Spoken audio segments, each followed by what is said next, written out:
10, 9, 8, 7, 6, 5, 4, 3, 2. Good afternoon, everyone. Welcome to our monthly presentation, and this is I've been calling it the middle New Jersey Paranormal and UFO Group. Obviously, the topics of conversation that we're going to be having over the period of time that we continue these, it's going to be pretty much in the paranormal and UFO UAP environment. Today is my great pleasure to introduce today's guest who will be speaking. That is Bruce Pearson. A little about Bruce. Bruce he grew up. Well, I'm going to let Bruce tell you where he's from. Where did you grow up, Bruce? I grew up in western New Jersey, over by the Delaware River, the Pennsylvania border, Hunterdon County, in the near the historic little town of Flemington, where, for those of us who studied any American history, remember that's where the Lindbergh trial was held, the trial of the century. So, very rural area, great area to grow up. So, okay, Bruce, a little about your education. I was a 3.5-year graduate of high school from Hunterdon Central High School. Then I immediately was in a program, test program, which actually was the predecessor to distance learning in the United States. U.S. Department of Education ran a program and through Mercer County College in New Jersey. And that was very successful. From that, I went out to Eastern New Mexico University to pursue my bachelor's in radio, television, broadcasting, as well as broadcast journalism. Kind of pushed pretty hard, got through that in 2.5 years, started on my master's, and went up to Denver to get my degree in broadcast engineering and first class FCC license. So I did the engineering side of things at that point. And I've had a number of offshoot training opportunities in the ensuing years. I was an Army ROTC and became a paramedic, a flight medic on a medevac unit out in New Mexico and Texas. Stayed in EMS for a number of years, but I have done a number of other things throughout my almost 45-year career now. Started in radio, actually, at the high school there, an FM station in 1972, I guess it was. So I've been at it for a long, long time, and I'm sure that resonates with Stanley. All us old guys from the analog days. But I've worked in pretty much every asset of the media, and every facet, I should say. And that's kind of true. I mean, I worked in feature films for a number of years, and I did documentaries and live production, shot commercials for 3 or 4 years over in New York. I've been very fortunate. The bulk of my work, which is pertinent to today's discussion, was about 15 years ago. Can you hear me, Bruce? Yes, yes. You can. Joe? Yes. Yes. Okay. Go ahead, Bruce. Did you want to speak? Bruce Cornett, do you want to speak? You're muted.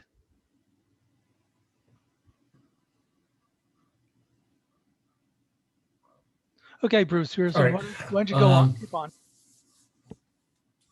Worked extensively in documentaries for about 15 years, which I enjoy the most, and still continue to try to keep my hand in that. Transitioned to higher ed and worked for 3 years. Ran the broadcast center and was an adjunct professor at William Patterson University in New Jersey. I enjoyed the teaching aspect at that point, taught long form documentary production and broadcast, electronic news gathering, so on. A lot of live events. Was a video producer in the U.S. for the BBC World Tour of Walking with Dinosaurs. A lot of video projection and satellite downlinking and uplinking over the years.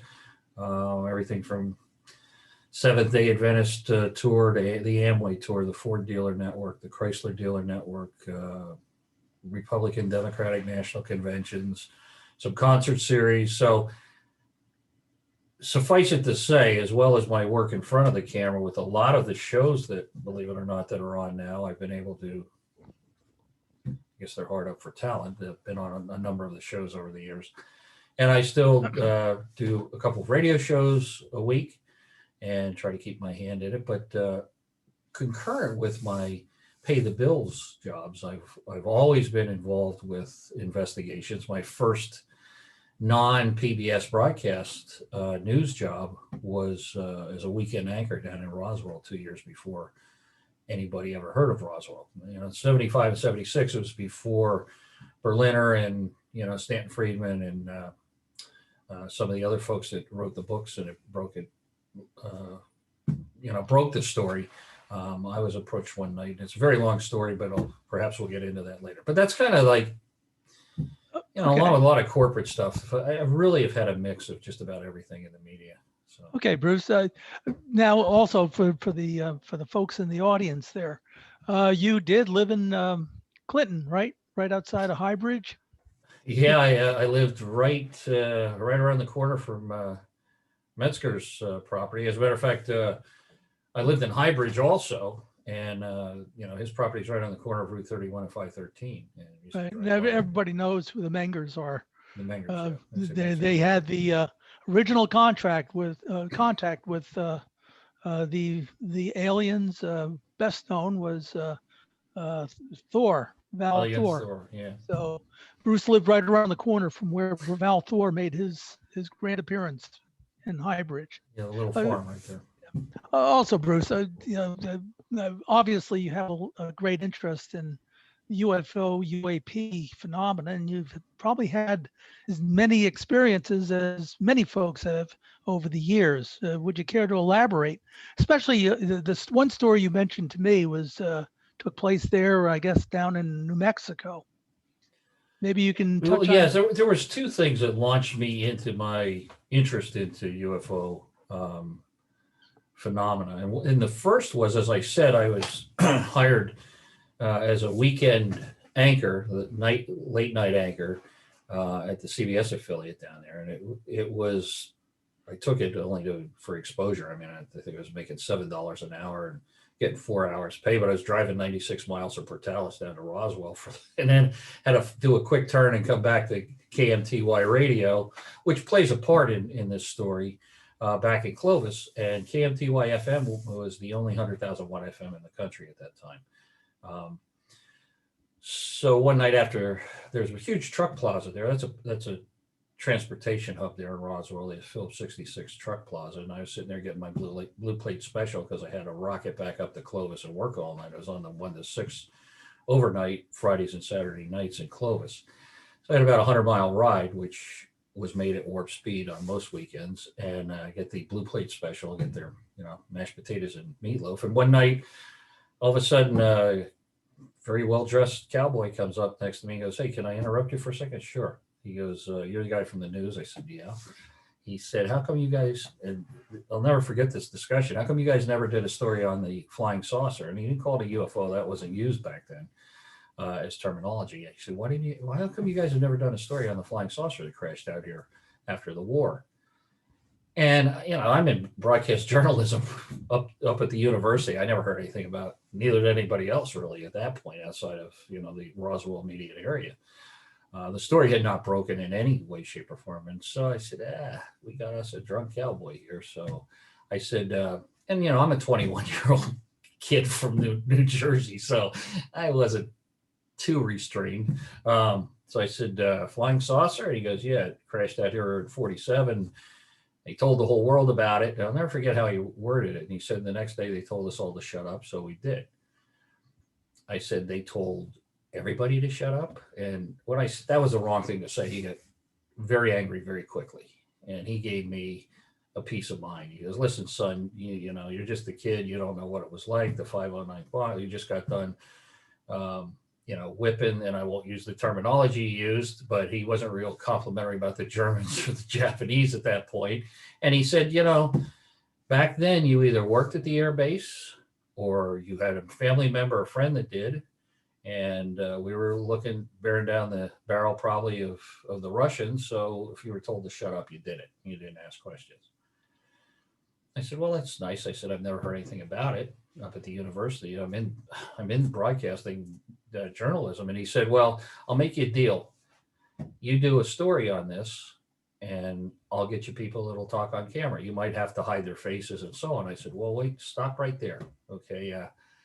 I'm just a lowly slug in the operation here. I'm not the news producer, the director. I'm not the assignment editor. I don't have the authority to do that. He says, well, I'll get you the names. You see if you can do a story for me. Okay. I said, okie dokie. So he walked off. I went about my business. I figured that was the last time I'd ever hear of that fella. And about a month later, I'm sitting there and all of a sudden yellow pad just boom down on the same spot and everything. And he goes, I turn around and it's this guy again. He goes, there you go. There's 11 people that'll talk to you. Now you do what you promised. Um, didn't know what to say at that point, although I reiterated, I said, let me remind you of our last discussion. I'll run this up the flagpole, but you don't see my picture on the logo down there at the station. I don't make those decisions. So he said, well, those people will talk to you. There's their phone numbers. That's who they are. And he said, I've talked to all of them. And it was a pretty good list of people that we've all heard of since then. So I went to station management down there in Roswell and they laughed at me. Yeah, we've heard the stories. We're not interested. Have a nice day. They basically didn't want to know about it. I went up to Channel 3 and they were much more open-minded, but it was a PBS station, so we didn't have two nickels to rub together, as I was told.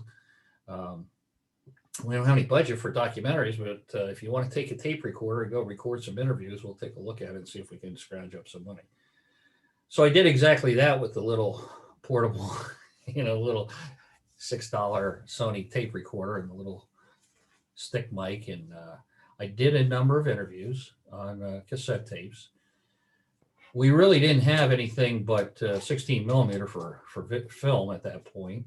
We had the first remote camera in the state of New Mexico, Sony 1620. It was a big deal to get it from Sony. They gave it to PBS. So there really wasn't any way to capture video. In any event, I was in the process at that time of going up to Denver to get my first class license, which was the real incentive as well as the engineering training and education. So that's where I had to leave it when I left. But I did interview Frankie Rowe and Glenn Dennis and I can't think of right now, the gentleman who was the crew chief on the 29, who supposedly took the bodies out of there, and a number of other people, some people in town that had some interaction that really stayed in the background when it really blossomed into a full-blown story. In the interim, while I was in Denver, Berliner wrote his book and Stan Friedman ran into Jesse Marcel, and the rest is just history. I really didn't follow up on it at that point because I was a young guy trying to make my way in a career, and that really wasn't a big paying option. So I kind of missed the boat on opening up the Roswell can of worms, believe it or not. So that's really one of the things that spurred me into looking at it. Then more directly and more appropriately, I would say, when I came back down to New Mexico after Denver in 77, that would have been, I was at KMTY and I had my first class license, and we were a big deal because we had a 2,000-foot antenna and covered a lot of the panhandle as well as eastern New Mexico. So we had a lot of FCC work going on. One night, the owner called me and said, instead of going on air, he said, we'll put one of the young guys in the studio, just put it on automation, and I want you to run out the transmitter. The FCC is going to do a transmitter proof on it. We want you to sit out there. At that time, it was phone lines. There wasn't any. We were about 20 miles outside of the town, maybe not even that far. So that's the night that I really had some direct observation. We had an amazing UFO event over Cannon Air Force Base that night, January 21st, I think, of 77. And they were there 3 or 4 hours.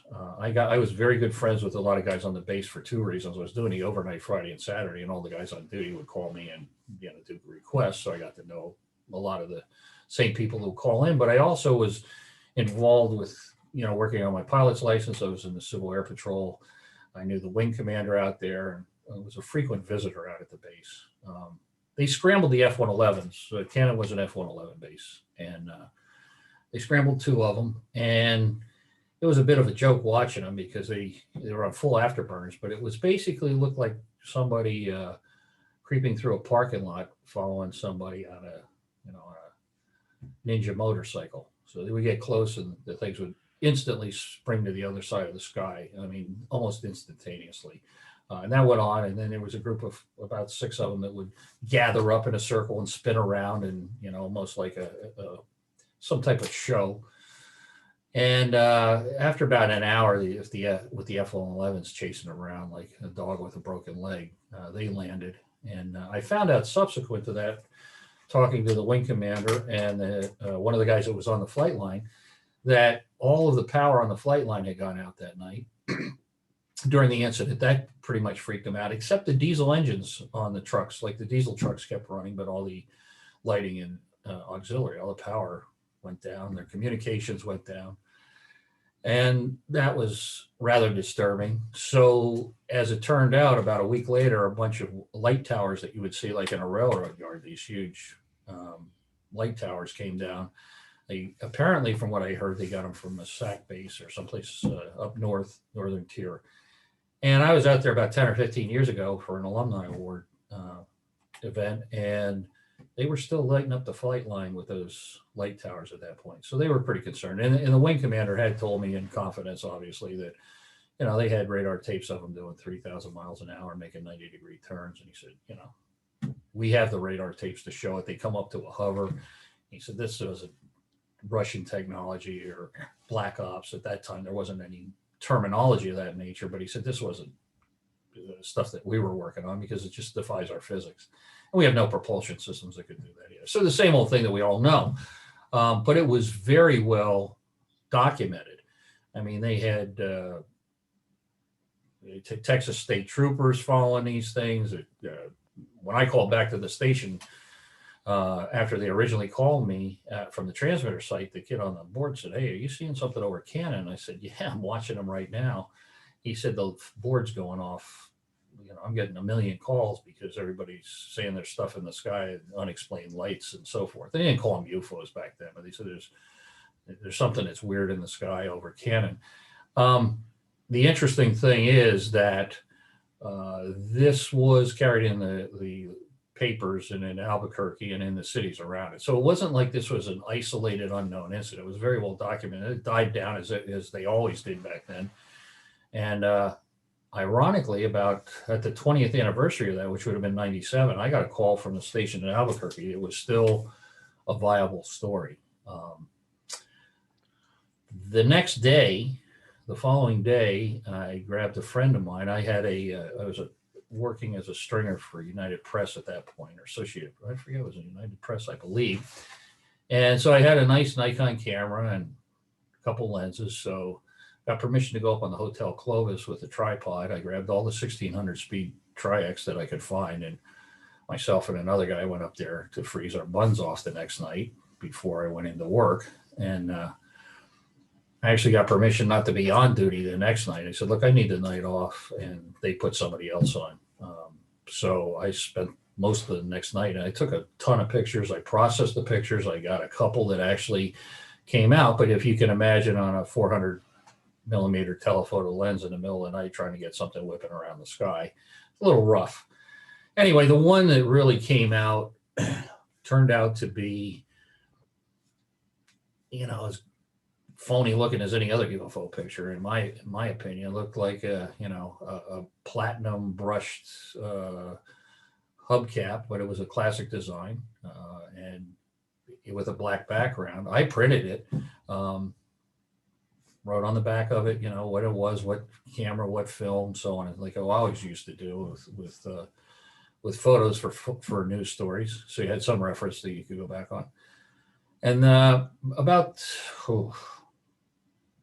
I guess it had to be 10 years later, I was doing a show of some type in San Francisco, and I always used to buy a book to read on the flight home because it put me right to sleep after about 2 paragraphs. I was on a red eye. And this book was Fawcett's book. I still have it in my library. It was Paper Trail of Freedom of Information Act documentation. I turn to a page, and there is the document from, and I'll try to bring these up later in the program, from the Cannon Air Force Base to the National Military Command Center in DC, outlining the event of the night before, the first night. So there's the smoking gun. I was there. I took the photos. I had the photos. Interestingly, Brian Vike from the Vike Report up in Houston, BC, is the one that finally convinced me I ought to get it on the book, like so many people don't. Let's get this stuff documented as best we can, because that's important in the accumulation of evidence. And I had never done that. I'm not real big on self-promotion or, that type of stuff. I hope I'm not anyway. I went on Jeff Rentz's show for, well, it was supposed to be for an hour, ended up being on for 3 hours. And I took and made copies of that photo, certified return receipt mail, and sent one out to Peter Davenport, one to Jeff, one to Brian. And to this day, none of them have ever gotten the copies of those. So it's a bit of a coincidence, but when I went to the post office and said, this certified mail, what's going on with it? They said they had no reference or no documentation of those receipts. So make what you can out of that. Yeah. Okay. Hey, Bruce. Yeah. Why don't we do this? Let me do a quick round robin with the folks on the call. If anybody has any questions or comments about what Bruce has covered so far, it's a fascinating area, and everybody knows that New Mexico has been a hotbed and probably still is a hotbed for the most part. So I'm going to start with Nick, you up in the corner there.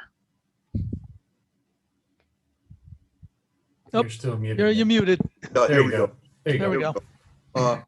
Yeah, I would very much like to ask Bruce, the atmosphere that you encountered back then.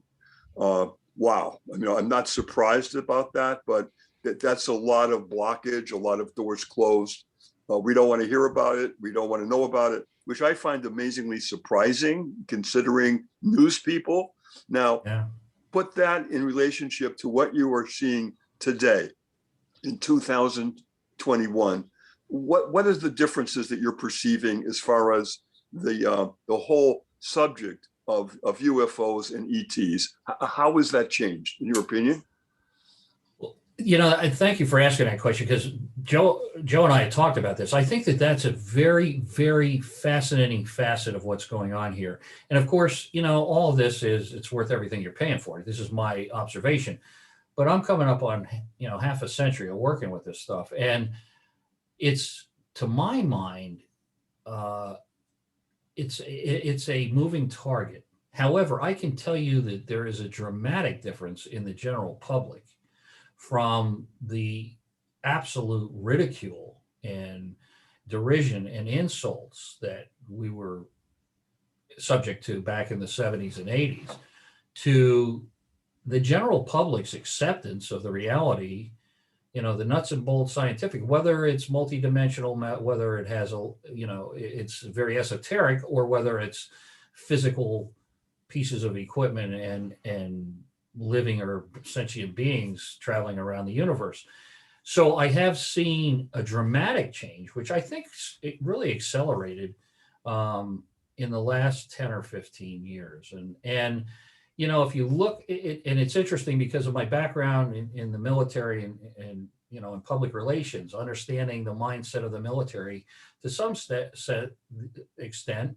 And I didn't write the book on this, but the governmental policy on handling this. We all know the disinformation, the misinformation, the Project Blue Book nonsense, and so on. But J. Allen Hynek being on the inside, all the people that have been part and parcel to this. Let me just give you a thumbnail sketch. And I'm a pilot. A bulk of the documentaries I did were aviation related. We were in the first commercial flight into the Soviet Union under Glasnost. We did a major documentary in the Concorde behind the scenes, all through the South Pacific on the island hopper for Continental Air Micronesia. I've been to a lot of places and spoken to many, many pilots. And the observation of this phenomenon is much more widespread than was ever let out, because you'd lose your license. As an example, the JAL 747 cargo pilots over, northern territories in Canada who, That captain, as soon as he said anything, he was flying a desk the rest of his career for JAL. Not to digress, though, back to your point. If you look at as a thumbnail, when I do my lectures to Pilots Association, I've been doing them for about 15 years now. And these guys are not the most forgiving and easygoing people. They're beyond opinionated, to say the least. I've gotten a lot of aluminum foil hats waiting for me and all that stuff. But I say to them, look at what happened during the War of the Worlds broadcast, as an example. The mindset, the gullibility, if you will, of the general populace versus, and you could take any of a dozen polls that have been taken for the last 20 years, from CNN to Gartner to any of the polling organizations, where most people generally, and I am painting with a broad brush here, but most people, if not many people, feel that, yeah, no kidding, there has to statistically be life in the universe, because it's boundless in terms of the opportunities out there for galaxies and so on. We know the numbers are just beyond comprehension. That being said, whether they would want to visit Earth, whether they are visiting Earth, whether any of the other questions can be answered, the general public is now accepting of that in many cases. And I'd like to put, in my humble opinion, the broad picture of this. One is that we are distracted by many other things. In the world of problems that we have today, what's going on has certainly supplanted any discussion of UFO theory, technology, investigation, and for good reasons. I think we're all in the soup up to our eyeballs.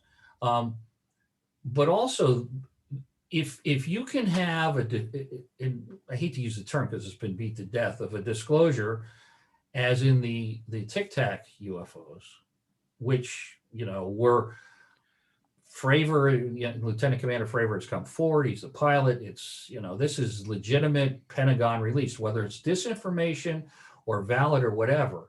In the New York Times and the Washington Post, it proves that the RAND Corporation was actually wrong in their assumption when they did their white paper on this, that the justification for government keeping this under wraps and discrediting it and so on and so forth was because civilization would come unhinged and we'd all be running around like Mad Maxville. Well, that didn't happen. As a matter of fact, it kind of died away after a month or two. To the Stars Academy is out there. The people that are involved are still active in making public appearances. Lou Elizondo has been all over the place. He didn't drive off the road like Karen Silkwood. So my point is this: it's an interesting dichotomy of much more valid and vetted and documented evidence, even official evidence. Now, if you look at France, if you look at England's dump of documentation, if even ours to a certain extent, it hasn't really brought everything to its knees, which was the perception that the government relied on to justify this nonsense of hiding it. And there is some justification. I'd hate to be a 4-star general in the Air Force and these things are zipping in and out. And it's like, what, are you kidding me? It's like we're backing up. We can't do anything about it. It kind of takes the credibility out of a $900 billion defense budget to some extent. So there's a turf protection there that's an element. There's no doubt the military industrial complex just we're starting to build nukes again and ballistic missiles, so we're going to ramp that up again. Despite your politics, the point is, I think that the general public, whether it's through entertainment with like Independence Day and aliens and all that, they've been acclimated to the concept that we're maybe not alone. And I think there's a great deal of psychological investigation and research in that. For example, you show some child that people get murdered on television 5,000 times a year, and it kind of desensitizes them to the fact that it's a horrific, real world, you don't come back kind of a situation. I think the same thing goes to a more realistic and I would say realistic, but a more palatable approach to addressing whether it's Contact, which was not meant to be a scare 'em, let's shoot 'em up like Independence Day type of a movie, but people start getting more accustomed to seeing this, and I think they say, well, yeah, that could happen. That's possible. There, so my point is, we don't get the abject laughability. I never had that class in college or high school of we're supposed to laugh at everything about UFOs. But I think that even though there's been greater disclosure, it's hard to discredit 4K cameras and thousands of people with video clips and audio clips and professional people coming forward. The volume is just ramping up. It's harder to put the genie back in the bottle. And I don't know where it's going to lead down the road, but I've seen a major. Go ahead, Joe. Please. I was just going to say, yeah, this is I mean, I can think this is a conversation in of itself that Yes. can go on for ad infinitum. Let me get to the next one. Bruce Cornett, do you have anything you'd like to share or a question that you might have for Bruce? Let me count it down, okay? Hi, can you hear me? Yes, sir. I Go can, ahead, Bruce. Okay, very good. Hold on just a minute. Sorry for the long-winded answer, by the way. Nick. The radio in the background too, Bruce. There we Yeah, I go. was taking care of that. Okay, go ahead, Bruce. Okay. The question I have Bruce, is, Yes, sir. can I assume that somebody recovered that crashed saucer? The people that I spoke to, Bruce, which are the usual suspects, Frankie Rowe, Glenn Dennis. Frankie Rowe was second person. These are not first person, other than the crew chief on that B-29 that went to Fort Worth and then up to Wright Pat. Frankie Rowe told the story, and frankly, excuse the terminology, but she was in tears when the air police, the APs came into her house and had her sitting as a 10 or 12-year-old child in the living room, wouldn't let her parents be in there, and with their little white helmets on and their billy clubs, saying, you didn't see any of this and your dad didn't tell you this. And she kept saying, well, yes, he did. To the point where they gave her this pathetic line of, people disappear in the desert all the time. You wouldn't want that to happen to you and your parents, would you? I mean, just pathetic threats. And she was in tears, and she was a 50-year-old woman at that time. Interestingly, I interviewed a young guy. So the retrieval documentation, the specifics to answer your question, all they said was that the materials in the bodies went up to Fort Worth and then up to Wright Patterson. That's what I was told by at least 3 of the people that I interviewed, to answer your specific question. Okay. Thank you. Yes. Stan, do you have any questions that you might like to ask? Well, not necessarily a question, but I could definitely go along with the thoughts regarding TV. We kind of grew up very young with 3 stations. Now we probably have a couple hundred, to say the least. People like to see pictures, and pictures tell a story. And unless you could present it where people can see it, people really don't believe it, nor have the time to really look into it. For example, an average crew to show up at a location would be about $5,000, which includes correspondent, the producer, the crew, and the uplink truck. You have to produce something. That's reality. In today's society, we have a lot of things on the table. Do UFOs exist? Sure. How does it affect me? It really doesn't. So, what interest do you have? Not much, but you'll definitely know what's on TV tonight. You know what sitcoms you're watching, what shows you're watching. UFOs? Yep. So what? We kind of guess they're around here, but if they don't bother me, they don't bother you. So let's get on with life. So here we are. Good point. Point well taken. Thank you, Stan. Beth, would you or Mary Lynn have a comment?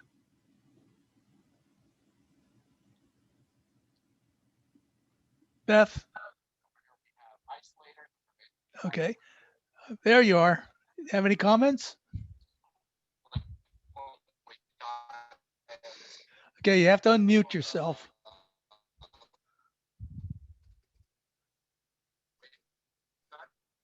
Hi. We're Hi, still hi, Beth. listening. We don't really have any comments right at the moment. Thank you, though. Okay. Harry, you have any?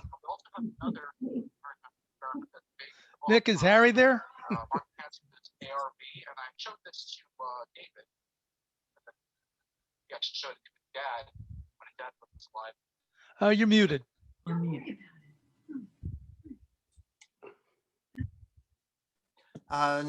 No questions at this point. I'm just listening. Okay, thank you, everyone. Okay, Bruce, I have a quick question. Okay, going on about there was one story over there in New Mexico that really piqued my interest, and you didn't bring it up today. And that was the story about the truck dealership and what you had heard from the person at that truck dealership.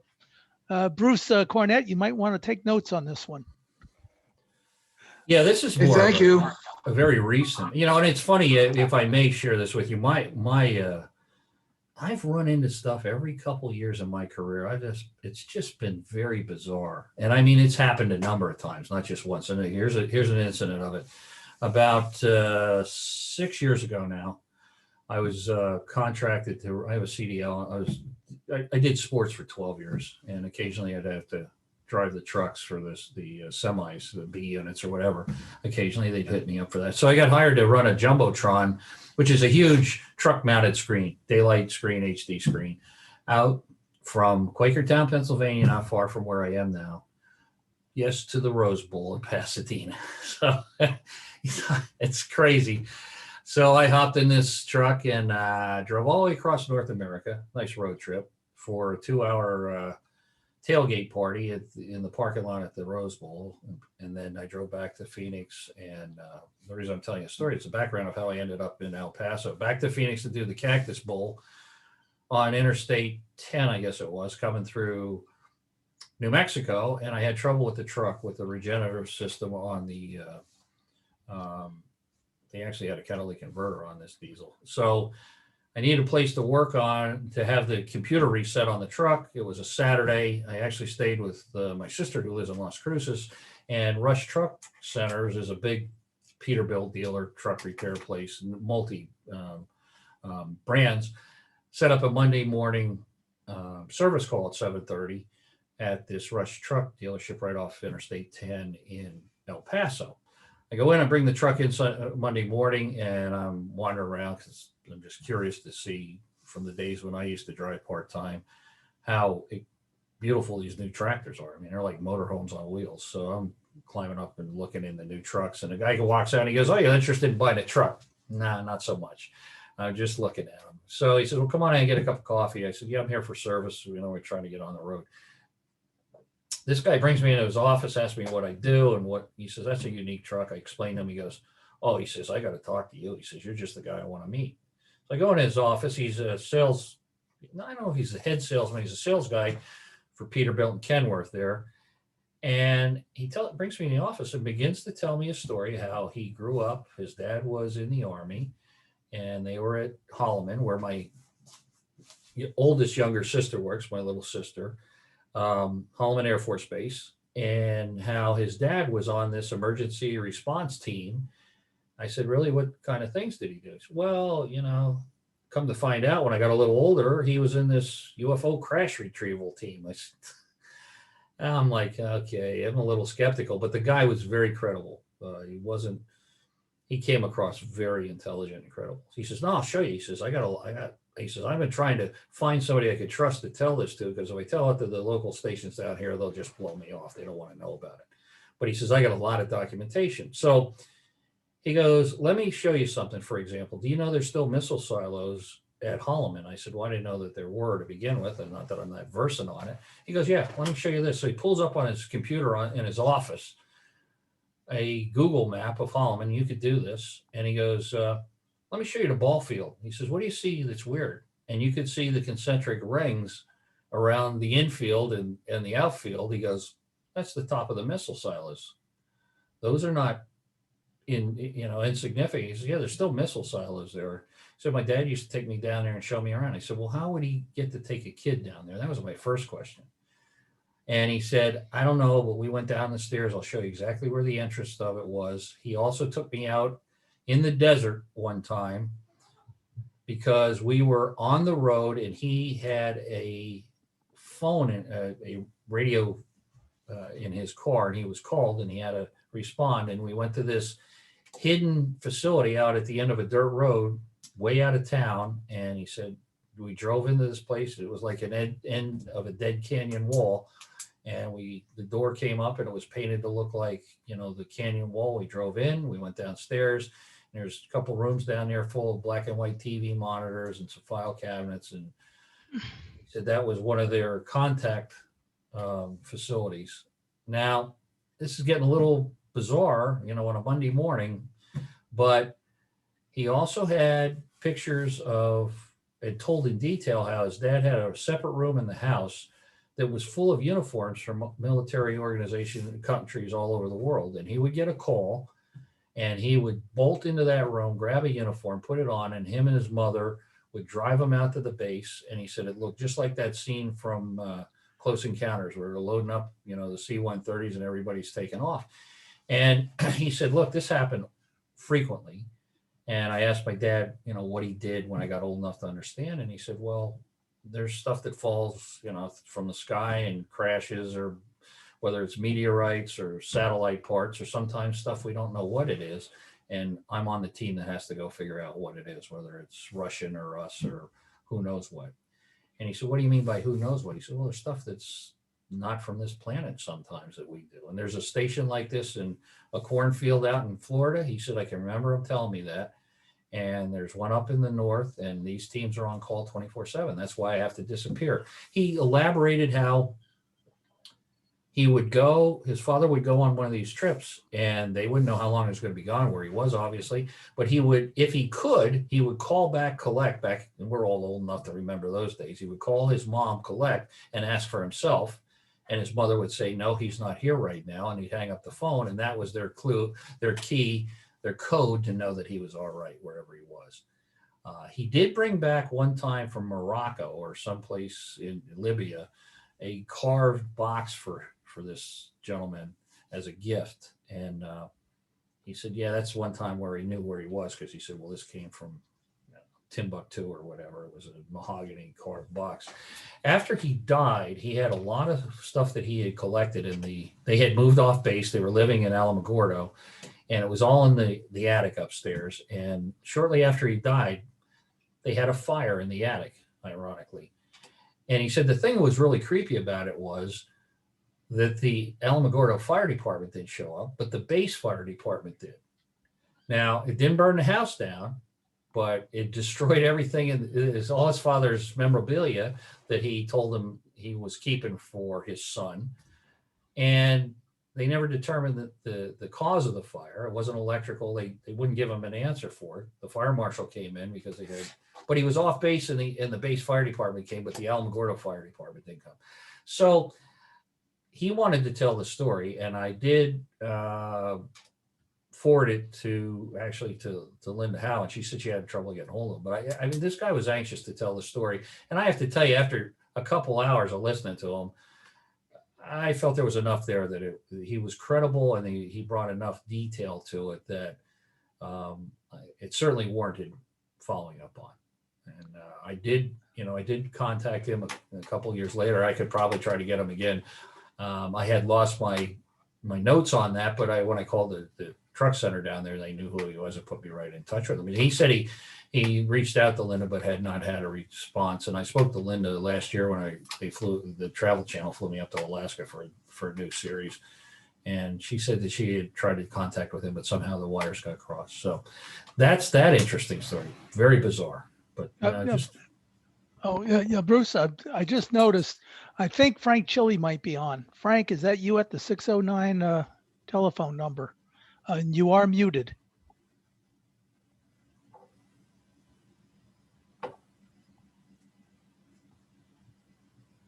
Okay, hold on a second.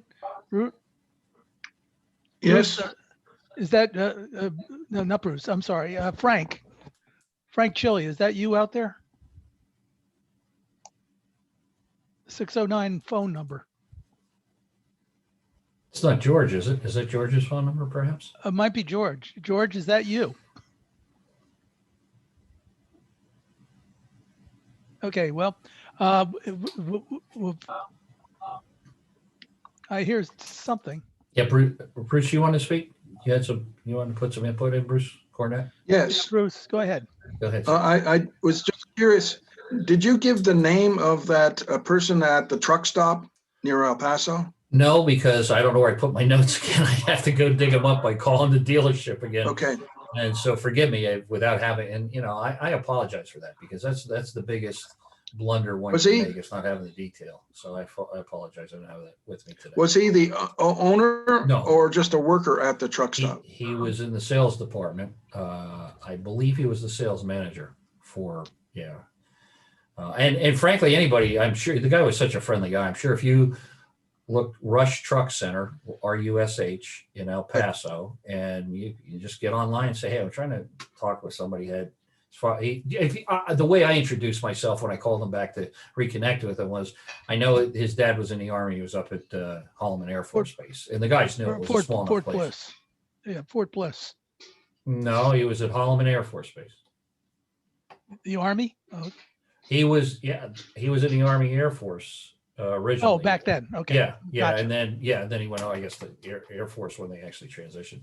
But he was definitely stationed at Holloman. Okay. All right. It was a Rush truck stop, correct? Rush, yes, that's a big chain of truck heavy truck dealers. They're all over the Southwest, but you could definitely find the one. It's on Route 10 in El Paso. Hey, And I Bruce, would go ahead. appreciate it if you could take the time and try to reconnect with him because I think there's something there. It's certainly worth vetting out one way or the other. There you go, Bruce. You got your homework. That's what you need an assignment from me, right? Oh, my Okay, goodness. let's see. Moving on here. What I'd like to do, Bruce Pearson, are you familiar with the Disney video, the disclosure video? The video that I'm familiar with was produced in the 70s, I believe. Is that correct? No, this one was 91, 92. And it was it was a special that was done basically for a new exhibit that they had down in Tomorrowland, which was the Alien Encounters, which was in the early to mid 90s. That was the big thing. Well, anyway, that video was put together, was professionally done by Disney, and Michael Eisner was actually did the introduction for it. They had big name people, and they had a number of the disclosure folks. Salis was on there, I believe, and several others. But the interesting thing about it is a lot of the data and video footage was actually turned over by DOD and NASA. And it was not necessarily what was released to the general public prior to that or after that. So it's a kind of a unique type of documentation. And again, it was never released legally in this country, but it was posted in Great Britain in its entirety. And so it's in the public domain and it's all over the place. I do have a copy of it and everything, but it is a fascinating video. And I was going to say, if you knew about it, you could either. Excuse me. Well, I'm sorry to say I don't, and I wish maybe if any of the folks on the call do know about it. But I think this goes back to the bigger picture here. Are we being misdirected, either covertly or overtly? To what extent? I mean, there are theories that I've had people on my radio show that have espoused the theory that this has been injected into the public entertainment realm for whatever purposes may be in the government's best interest in there. One of the things that one of the government military public relations scenarios or procedures is the paradigm shift, and it's interesting because it's never used, quote unquote. You're never going to hear about it, but it's unlimited budget, a limited time frame, and unlimited manpower, whose mission is to bring the public's perceptions and or belief systems in line with the DoD mission statement. So back to the, War of the Worlds. I at one point I was flying back on a Mac flight, and I said, "Holy smoke! Look at what's happened. Well, look at the transition that's happened in this world with, at least in America, public perceptions of this phenomena in the last 50 years."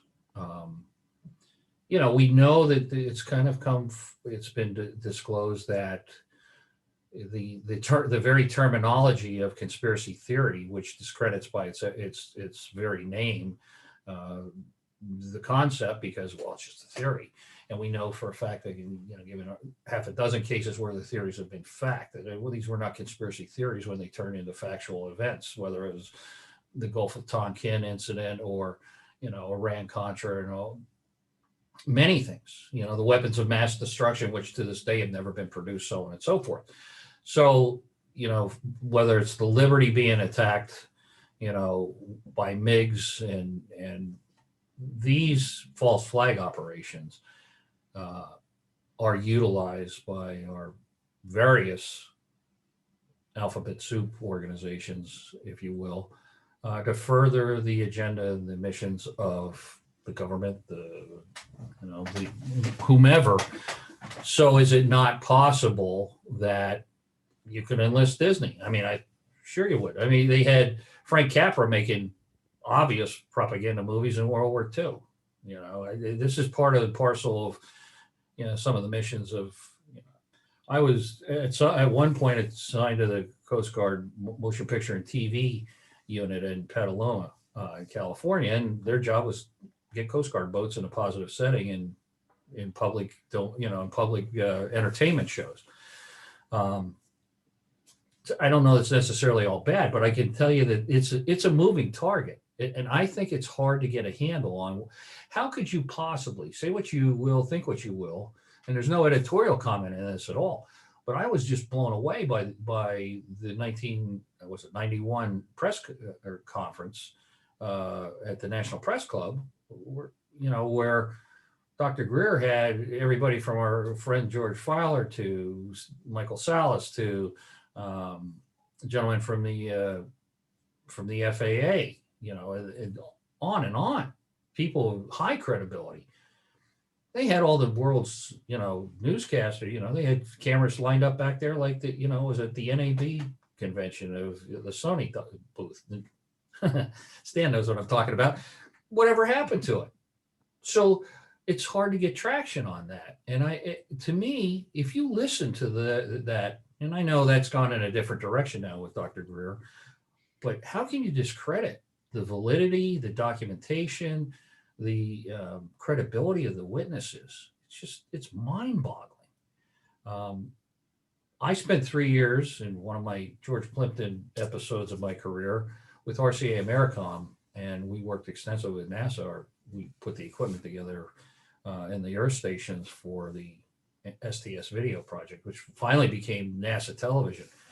And every once in a while, I would hear people say, well, they do what they have to keep the little green men off the radar, And I mean, I can remember having coffee with people down there at Kennedy, and they say that, whoa, what are you talking about? Well, I'll lose my job, but yeah, it's pretty well known. So it works.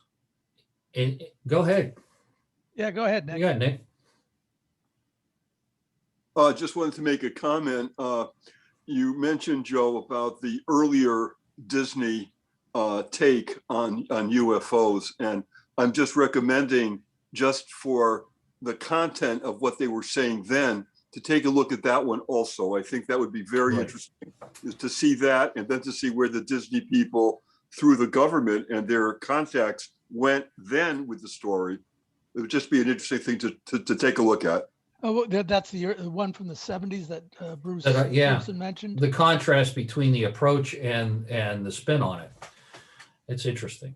Yeah, it is.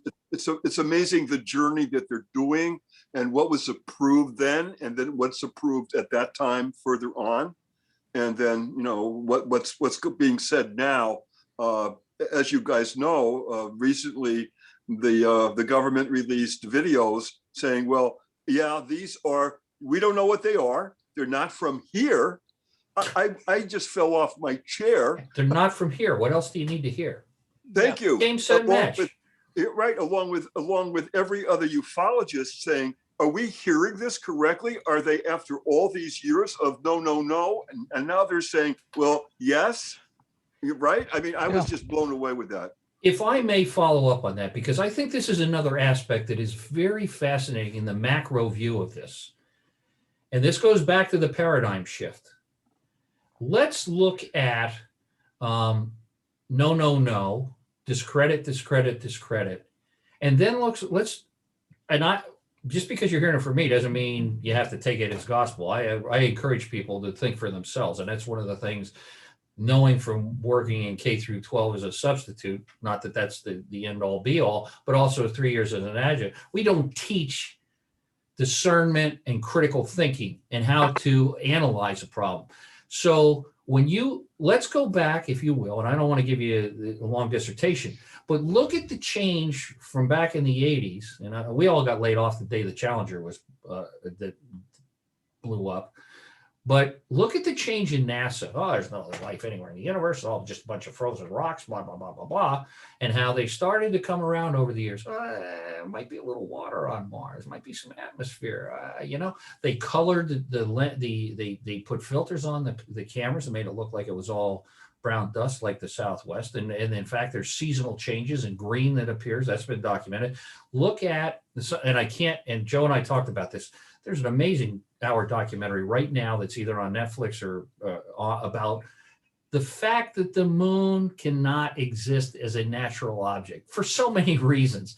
It's not spinning. It doesn't crash into the earth or fly off into the sun. Where did it come from? It's not a chunk of the earth that got out. Everything about it doesn't make sense. And nobody even questions that. It's a fabulous documentary because it just lays out the facts. It's statistically, from astrophysics and so on, it can't be. When they exploded that rocket into it, it rang like a dinner bell for an hour. They admitted that, and nobody gets their knickers in a bunch about it. It's like, oh yeah, well, it's just the moon. What the heck? It's been there forever. It's the only object in the solar system that acts that way. It can't sit. Nothing's static in the sky, in the universe. Everything's moving. It's a big flowing river.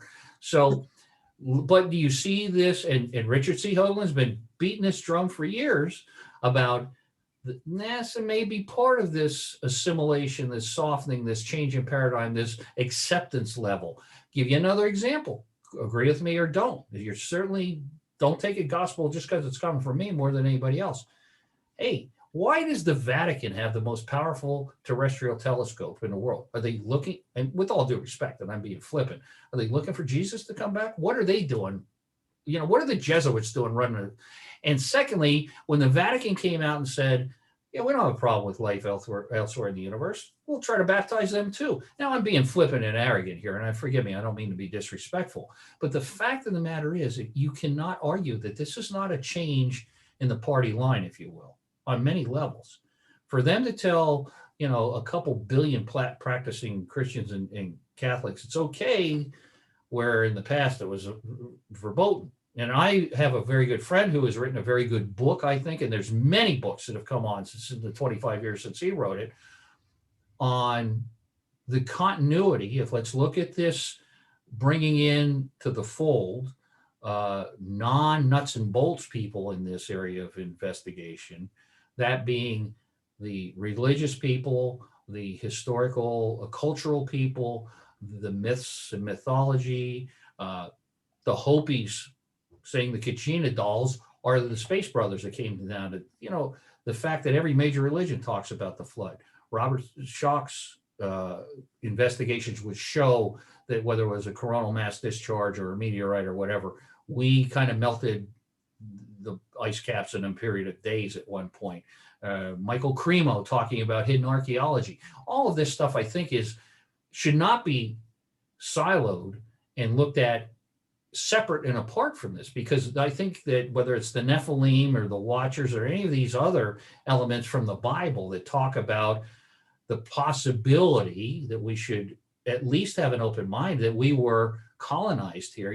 I said that in a lecture not too long, a couple of years ago. And this guy who was a minister flipped out. He says, "How can you say that?" I said, "Well, let me just step back and be objective about this. It's completely impossible that we were colonized on this planet to some shape or form, or adapted as beings that were here. But it's okay for us to talk about colonizing Mars. That's a normal thing for sentient beings to do, to reach out, to change, to move on. So why would you discredit it if somebody else did it with us, but it's okay for us to do it elsewhere?" One other point I just think is interesting, and it kind of goes along with what you're saying, Bruce, is that I've been studying a religious book for about 35 years now. I have a podcast. It's the Urantia book, Uranti. Yes. Now, Fascinating. this is interesting to me, and I was very surprised that in the Urantia book, there are chapters, again, that blew me away, talking about the government of another planet and how it works. I was like, oh my God. And this is in the same book as the entire life of Jesus, which is detailed and incredible. It's the fourth part of the book. But in another part of the book, they're talking about the government of another planet and what it is like, right? Again, in the same book. And so when I opened up the idea that I have a podcast and I have an organization that looks into ETs, the Disclosure Network New York, right? Very few people in the Urantia movement were ever questioning or asking anything about it. I'm thinking, wait a second, guys, in your own book, you have a whole section about our brothers and sisters, not only in this galaxy, but in a lot of other galaxies in detail. And yet they were like, well, I'm not really interested in UFOs and ETs in relationship to us now. Put the blinders on. Yeah. Why not? Right?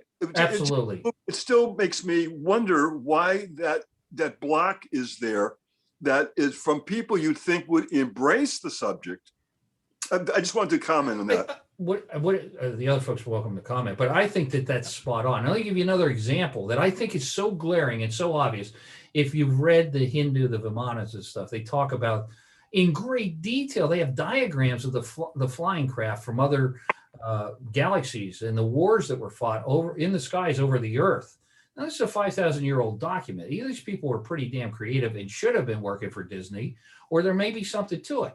Now, forgive me because I just terrible with the nomenclature, but that God with the blue skin and the 8 arms, that's a depiction of an actual being from another planet, and their skin is blue and so on and so forth.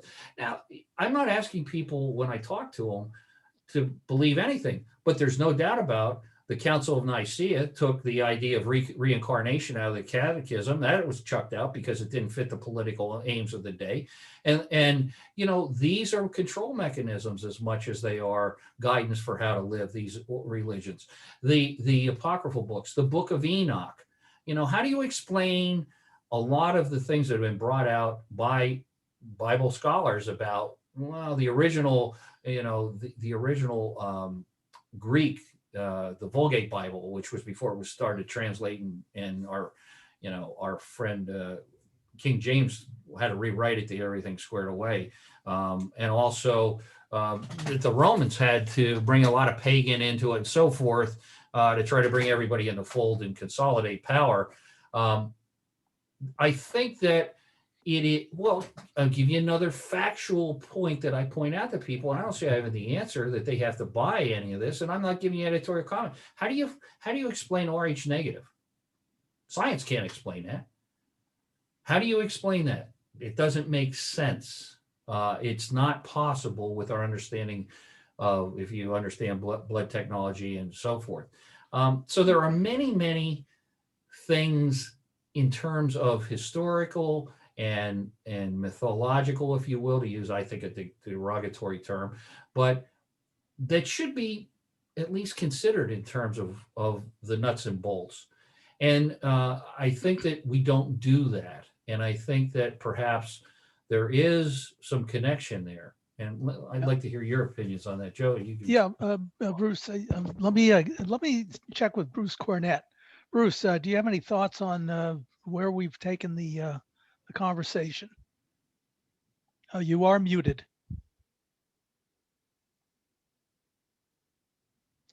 Bruce, there we go. there we go. Any thoughts on what? Well, what the conversation is taken to Any thoughts on, Vimanas and throughout history and books of the Bible and other religions and their relationship to the UFO or the UAP phenomena through the years of ancient aliens, if you want, if you You're will. an expert on this, and certainly I wasn't suggesting that you're the person that can speak to this.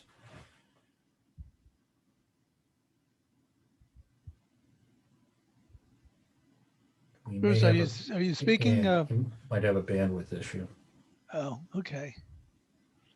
I But saw Beth. Bruce is the perfect one to talk to this, obviously. Yeah. Because this is right in his research expertise, and he's an expert on this. Yeah. His presentation was very demonstrative when he had his presentation on how viable this concept is, and why are we not talking to people in other areas of investigation. I think that's and I hope that we're raising the bar, that more and more people are stepping over those boundary lines, as you said, Nick. Yeah. Because I think it's important. This is not siloed information. I think there's a continuum. Joe, go ahead. I didn't mean to. Okay, well, while Bruce is, I think he's coming back in, Here he but comes. until he gets on there. Beth, I thought I saw your hand raised in the corner of your screen there. Any questions, comments, concerns? No, we're really listening, and we have, we're kind of like commenting on all the things that are going on this, but nothing we want to say right now. But thank you. We're very interested. Okay, I'm just testing. I want to make sure you're paying attention. Thank you. We are. Okay, Stan, how about you? Would you care to weigh in? Well, basically, it's a very interesting conversation. But once again, I think as a group, say here in the States, it's a very focused group of people. And the focus goes this way, that way, and every other which way. And this little group that we're have here today is focused on what we're focused on. So will it ever expand any further? I really doubt it, unless it really affects somebody somehow, some way, in their pocketbook or otherwise. I think this group will remain where we are, intrigued, always looking for answers, finding answers of sorts, but will anybody pick up the ball and keep it rolling? Good question. Unless it affects somebody, I think we're our own little group, and that's going to be it. Okay, fair enough. Bruce Pearson, would you mind if I shared that video with the group? Because I think it does kind of play into all of this. No, not at all. Please do. Yeah, of course. Okay, well, you guys keep talking for a minute while I set it up, and we'll go from there.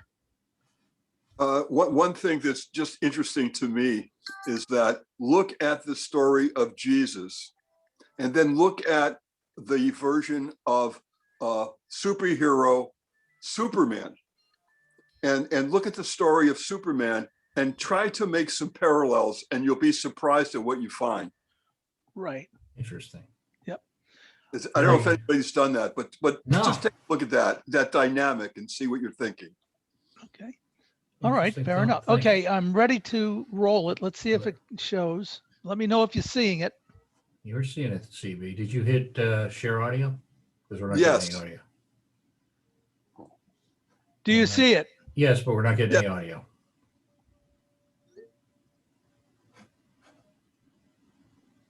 No. You're going to have to hit share audio before you roll it, I think, Joe. Oh, So just stop it and re-rack share it. audio. Mhm. When you go to share your screen. Yeah, share I went to share a screen. I thought, yeah, I'm sharing. Yeah, but you have to, there should be an option to share computer audio. There is on Teams, I believe there is on Zoom also. Hold on. All we're getting is your monitors, your computer monitor speakers being picked up by your mic.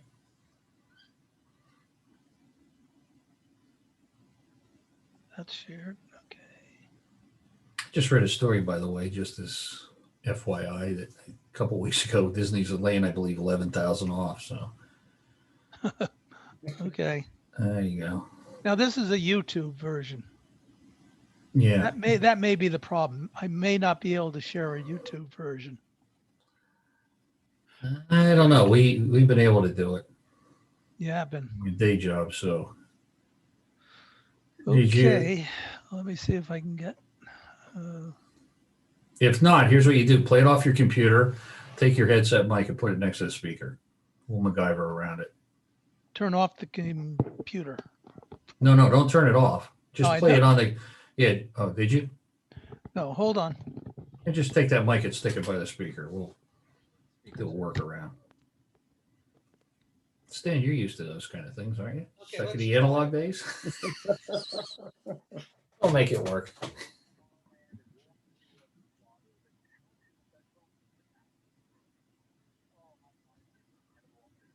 Come on, a guys You with hear it? weapon.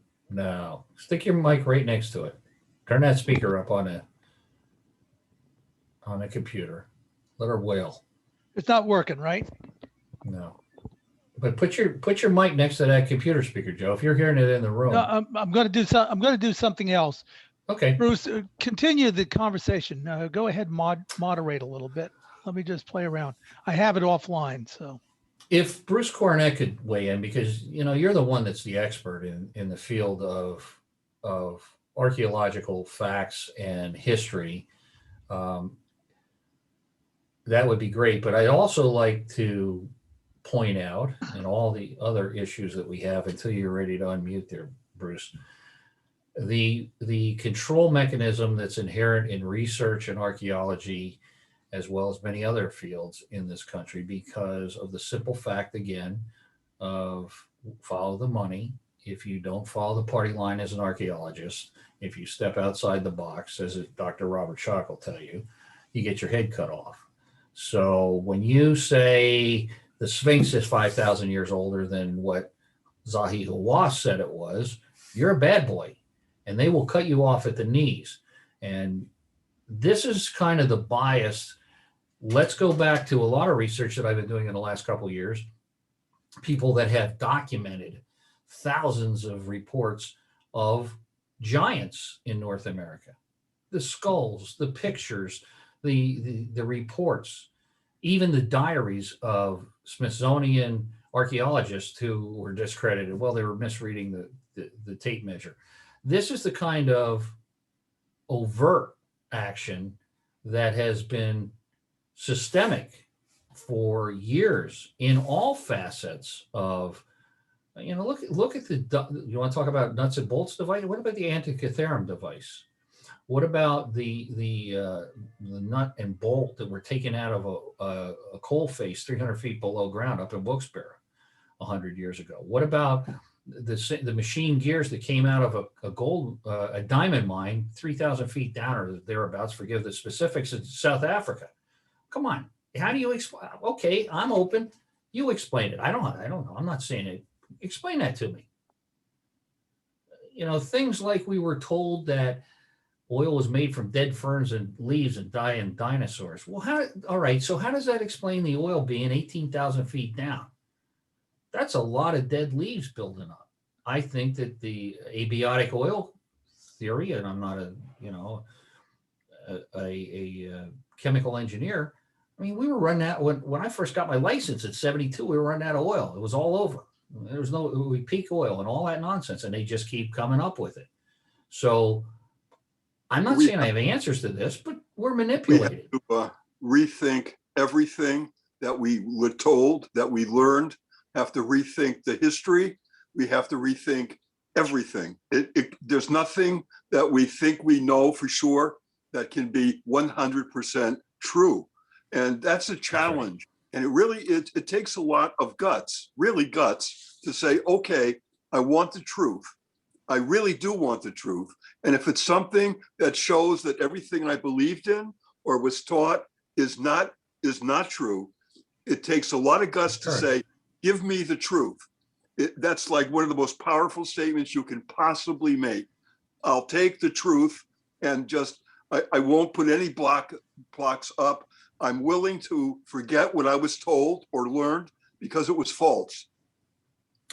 I think you spot, and here's the problem that I see, and this is the synchronicity, the confluence of competing beliefs coming together under the 5G scenario, under the reset of the world scenario, under the surveillance scenario.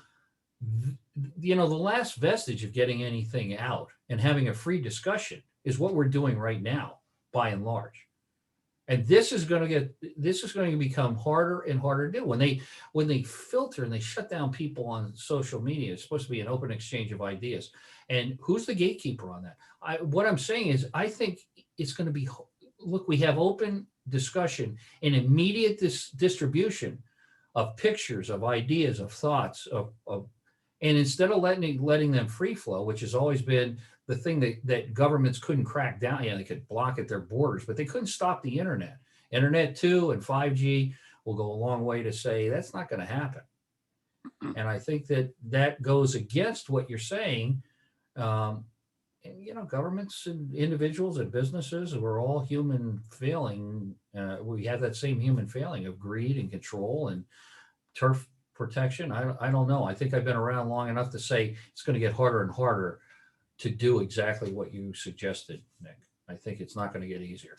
That's absolutely right on the money, what you said. It's a very sad time. I know some of my dearest friends who are bright people who think for themselves had been shut down.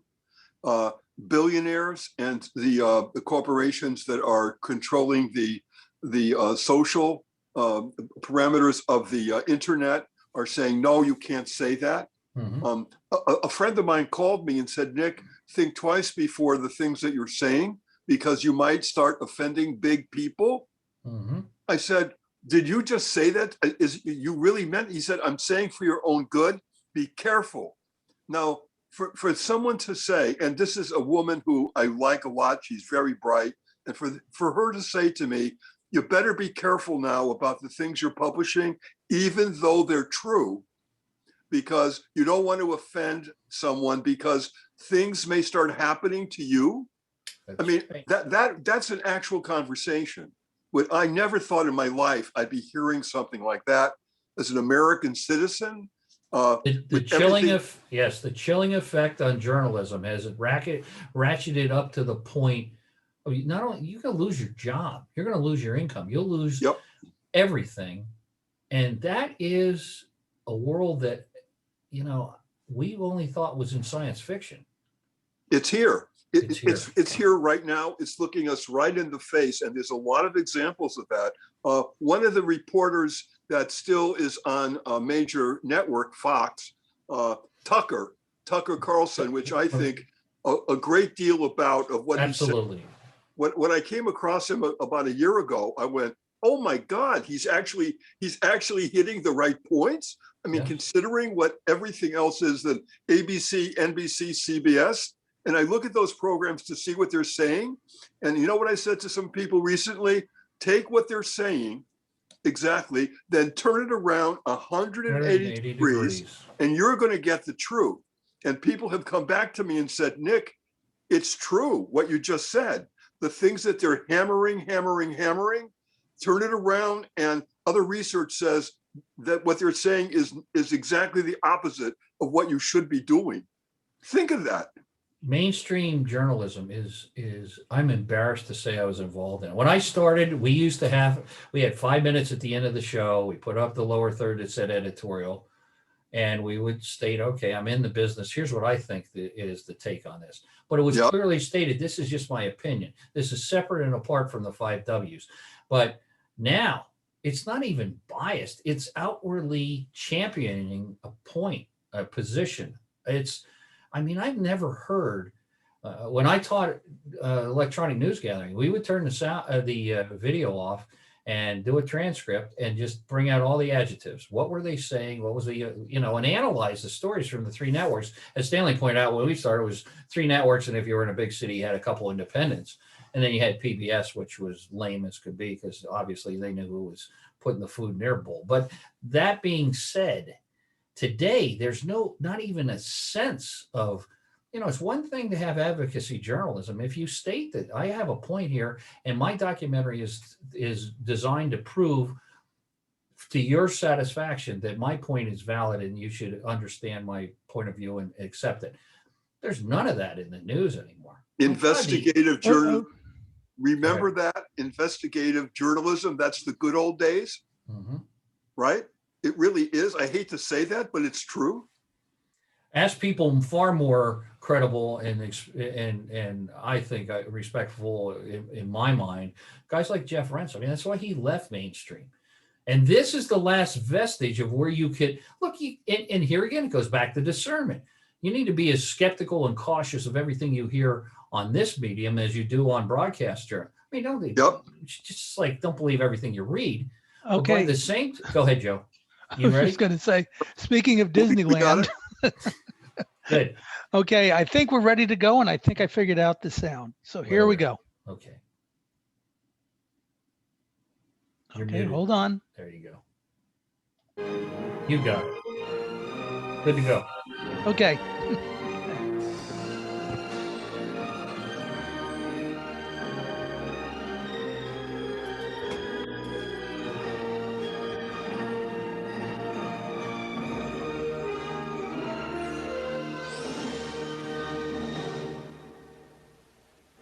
Tonight we celebrate the new Tomorrowland in Walt Disney World in Florida with a television special that's out of this world. Hello, I'm Michael Eisner, head of the Walt Disney Company. In a top secret military installation somewhere in the United States, there are those who believe that the government is hiding the remains of an alien spacecraft that mysteriously crashed to Earth. With more and more scientific evidence of alien encounters and UFO sightings, the idea of creatures from another planet might not be as far-fetched as we once thought. In fact, one of you out there could have the next alien encounter. Enjoy tonight's special. I'm going to walk over and see if I can sneak a peek. Maybe not. Alien Encounters from New Tomorrowland is brought to you by Bounty. Outstanding absorbency and durability make Bounty the We'll be right back after these words. That's not my antenna. Scientific verification of extraterrestrial life forms routinely arriving on Earth. Top secret reports from ongoing military investigations. Compelling home videos of alien craft captured within the last few months. World figures who have gone public with their own extraterrestrial experiences. The shocking history of government misinformation programs designed to prevent widespread panic. And personal accounts of those who have been abducted and studied against their will. It's happened to me, it's happened to my sister, and I believe my mother. My son looks me straight in the eyes, and he says, "They took blood out of you, Mama." They don't ask permission, they take you. But it's such an incredible secret, nobody wants to believe it. There is valuable scientific data that would prove once and for all that planet Earth is being visited by a highly evolved intelligence that is not from this world. Wait a minute. I've had enough. Stop it. From beyond the boundaries of our perceptions, intelligent beings are beckoning mankind to join the galactic community. It's an invitation which is both wondrous and terrifying. This is the nature of alien encounters. Mankind has the unique ability to ignore the obvious, especially when the facts reveal a disturbing truth. We once believed the sun revolved around the earth. When Galileo demonstrated the reverse is true in 1634, he was charged with heresy and placed under house arrest for the last 8 years of his life. The charges were later dropped, 342 years later. Now, as we approach a new millennium, mankind is in the midst of the most profound event in history, actual contact with intelligent life from other planets. For nearly 50 years, officials have been documenting routine alien encounters here on Earth. And thousands of people have seen or experienced this alien presence. Yet many others still refuse to acknowledge the obvious evidence all around them. What is it like to be confronted by a creature whose intelligence and skill is far beyond the comprehension of mankind? Would it be enlightening? Would it be an exercise in terror? or perhaps both. Here in the new Tomorrowland at the Walt Disney World Resort near Orlando, Florida, these concepts are brought to life as guests experience their own alien encounter, a sensory thriller from Disney and George Lucas. We'll give you a sneak preview later in the show. But first, we must prepare you for the future with some shocking insights from the recent past. Alien ships seem to arrive in waves. And if the last few years are any indication, planet Earth is experiencing a tsunami of sightings.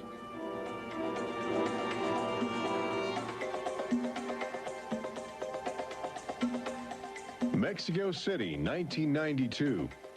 If you were arriving from outer space, this would be your first stop. It's the world's largest metropolitan area, easy to spot from a distance. Saucers arriving here have an affinity for military helicopters. This one was caught stalking a squadron during a national holiday celebration. Dozens of people videotaped the craft. Millions more just stared in disbelief as it covered 200 square miles of territory in a matter of minutes. Canada, 1991. In a residential area just outside Ottawa, this alien ship was photographed landing in what appears to be a prearranged site. UFO investigators claim the structure of this craft reveals a technology previously undocumented. This sighting is known as the Guardian case, named after the pseudonym of the photographer who wishes to keep his identity secret to avoid harassment from local authorities uncomfortable with the notion of alien intruders. For the last few months of 1994 and lately in 1995, Gulf Breeze, Florida has been ground zero for alien encounters. Especially during the day, extraterrestrial craft have become common ornaments in the uneasy skies. Over those dunes right there. There she is right there. Oh my God. Residents of Gulf Breeze routinely aim their home video cameras at the horizon. More often than not, they capture an astounding alien display. Look, there it is. Right out there. Looks like an egg on top and an egg on bottom. You would think these alien sightings would be front page news. So why have they received almost no national attention? The answer is simple. For governments determined to maintain their authority, extraterrestrial contact is pure dynamite. There's beings from another planet. We don't know where they come from. We don't know what they're doing here. There's nothing we can do about it. Meet Captain Kevin Randall, retired Air Force intelligence officer, now a top investigator of alien encounters. Anytime a technologically superior civilization comes in contact with a technologically inferior civilization, the technologically inferior civilization ceases to exist. Not necessarily through conquest, not necessarily through invasion, but because the technology changes the underlying social structures of that civilization and it disintegrates. Those fears are reflected in a 1960 federally funded study by the Brookings Institution, which warned that public knowledge of alien life could cause civilization to collapse. So they began a policy of covering up and hiding the information, but they also began a policy of ridiculing, so that people who really see something are afraid to come forward. This isn't right to do the ridicule. I mean, a lot of people suffer. Retired Army officer Clifford Stone certainly suffered after he began private research into the UFO phenomena while still in the service. Well, I was given a lawful order while I was in the military to back off. I refused that lawful order. That resulted in me having to go to be psychoanalyzed, which kind of backfired on my command. But I was actually given a lawful order not to write to members of Congress without first getting it approved through my command, and not to talk to members of the media. Of course, I went out and violated all those directives simply because I felt they had no right, that I had a right. He also has determination. This collection of classified government documents represents years of determined effort by Stone to open the UFO files. and offer fresh leads to investigators on the trail of the truth. It is not surprising that this book is making top military officials very uncomfortable. I think that some of the underlying concerns they have is the impact it will have on society as a whole if the information is ever released. But why have aliens chosen to visit our small blue planet, hidden on the distant fringes of an insignificant star cluster? Well, we invited them here. When we return, what is attracting alien visitors to planet Earth? Extraterrestrials take aim on America's military. A crashed saucer becomes a top-secret bombshell. The nation's capital becomes a cosmic crossroads. And later, how Disney Imagineers have designed a way to prepare humans for their inevitable alien encounter.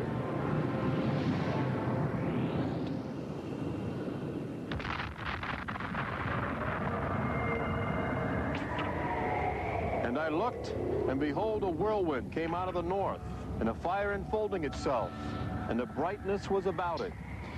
Also out of the midst thereof came the likeness of 4 living creatures. And when the living creatures went, the wheels went by them. And when the living creatures were lifted up from the earth, the wheels were lifted up. For the spirit of the living creature was in the wheels. Ezekiel chapter 1. There have been reports of alien encounters throughout recorded history, often buried in the obscure poetry of mystics. But since the end of World War II, alien encounters have adopted a darker, more menacing demeanor. No longer just spirited lights dancing in the sky, UFOs turn more brazen, announcing themselves with surprising ferocity. Most alien activity on Earth in this century seems to have been sparked by the single most profound technological achievement in human history.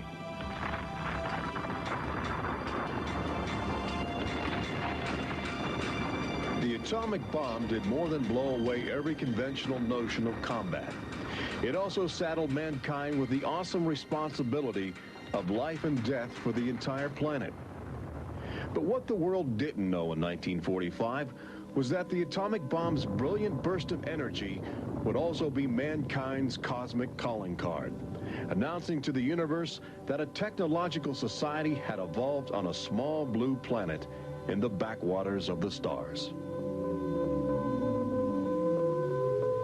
So as the world celebrated the war's end in 1945, aliens who heard man's atomic trumpet were already charting their course towards Earth, responding to our open invitation. As early as 1947, the large alien ships began to arrive, navigated by living creatures. Their advanced physics allowed them to traverse the galaxy and pierce Earth's atmosphere with amazing speed. The U.S. military immediately went on the alert against the unknown menace. Sightings were perceived as threats to the security of an America still reeling from the edgy consciousness of war. And the sightings were taking place all across the country. I glanced up and there were 3 flying saucers in a V with what appeared to be a dome on the top with, I can't be sure, but I believe I saw the sun glinting off of windows or observation portholes of sort. I think it was from outer space, but friendly. Army fighter planes are on patrol for flying saucers. Cameras installed to photograph them. Portland, Oregon, the area from which came the first weird reports. This flying saucer patrol shows how the Air Forces, while not putting too much stock in the mysterious things in the sky, are investigating. The control tower is in touch and on the watch. So are a whole lot of people these days. They're seeing flying saucers everywhere. Blocks of fantastic discs flying through the air. But the military finally had to admit that something was happening that they didn't understand, offering their first and only public statement on the UFO phenomenon. The recent sightings are in no way connected with any secret development by any agency of the United States.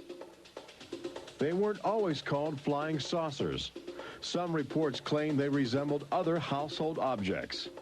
The public was fascinated and anxious to make contact. But our official response remained aggressive, sometimes sparking deadly games of high-speed, high-altitude cat and mouse. National Guard Captain Thomas Mantell played that game and quickly became a grisly statistic. His last words, as Mantell soared at an altitude of 20,000 feet, are a chilling commentary on the power of the alien ships. I'm closing in to take a look. It looks metallic and of tremendous size. It's going up now as fast as I am. That's 360 miles per hour. I'm going after it.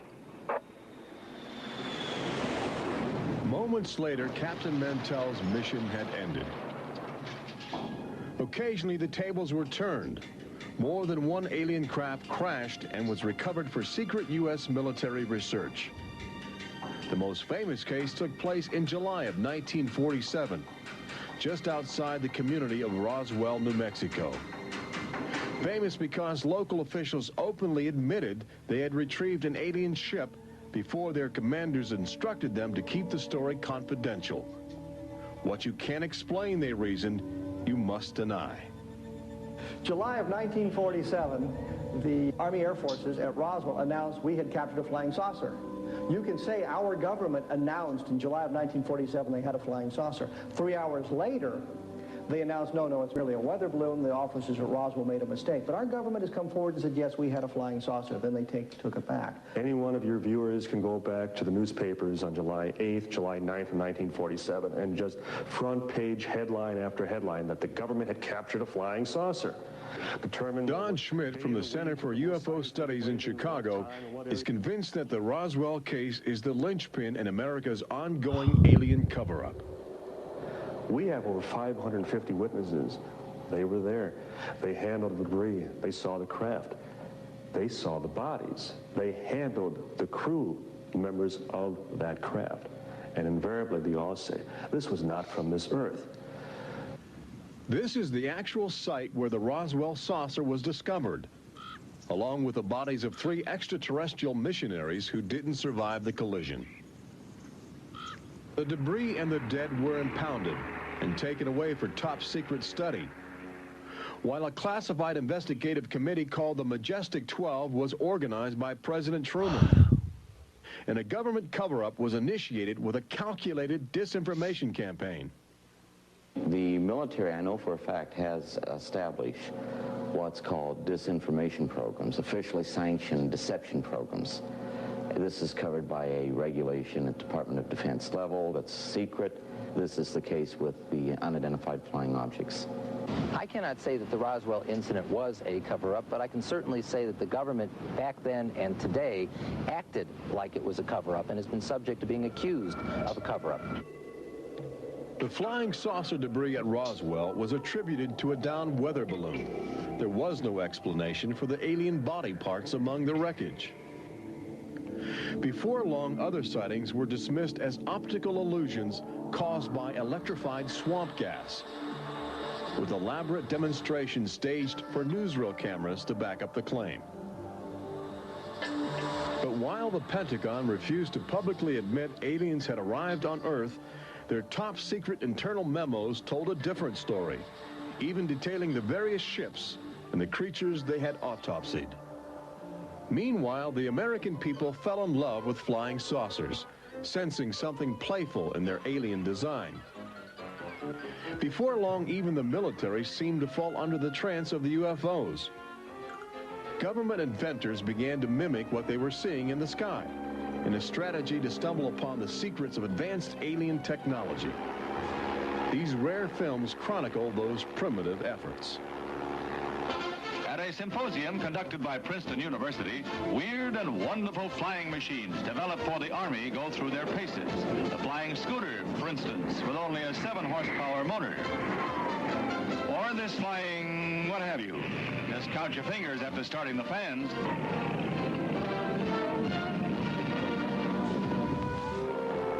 The naive attempts to copy the saucers began to look foolish, especially in July of 1952, when real alien ships were routinely buzzing over Washington, D.C., leading fighter pilots on frustrated chases lasting as long as 6 hours.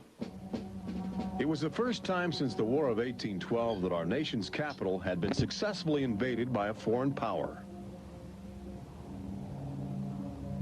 By the early 1960s, UFOs were having a chilling effect on our defense operations. Their tremendous speed often caused them to be misidentified as incoming intercontinental ballistic missiles, putting American air bases on red alert. There needed to be some way for the U.S. and the Soviets to distinguish between nuclear attack and alien visitors. A weapon is installed in the Pentagon, but it's a weapon of peace. This is the teletype that will operate at the U.S. end of an open line to Moscow. This link, it is hoped, will help avoid misunderstandings that could possibly trigger a catastrophe. Now, a president could be in touch with the Russian premier in a matter of seconds. The hotline between Moscow and Washington was set up so they could go ahead and make last-minute pleas that we're not attacking you and you're not attacking us. The purpose for this was to ensure that a nuclear war would not be touched off by a UFO appearing on the scopes and being mistaken for enemy aircraft. The hotline eased some international tensions, but it didn't halt the interaction between the military and aliens, which continues to this day. November of 1975, essentially every SAC base in the United States was visited by UFOs. We have reason to believe that the UFOs went ahead and had some effect on changing the codes within the missiles, within the launch control facility, to change where the missiles would hit. 1976, September, Iran.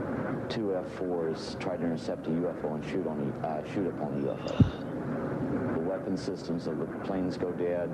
The communication systems go dead. These are just 2 examples of cases which sound like they came out of science fiction, but in reality, they're from government documentation. Documents released by the State Department. The main engines up and burning.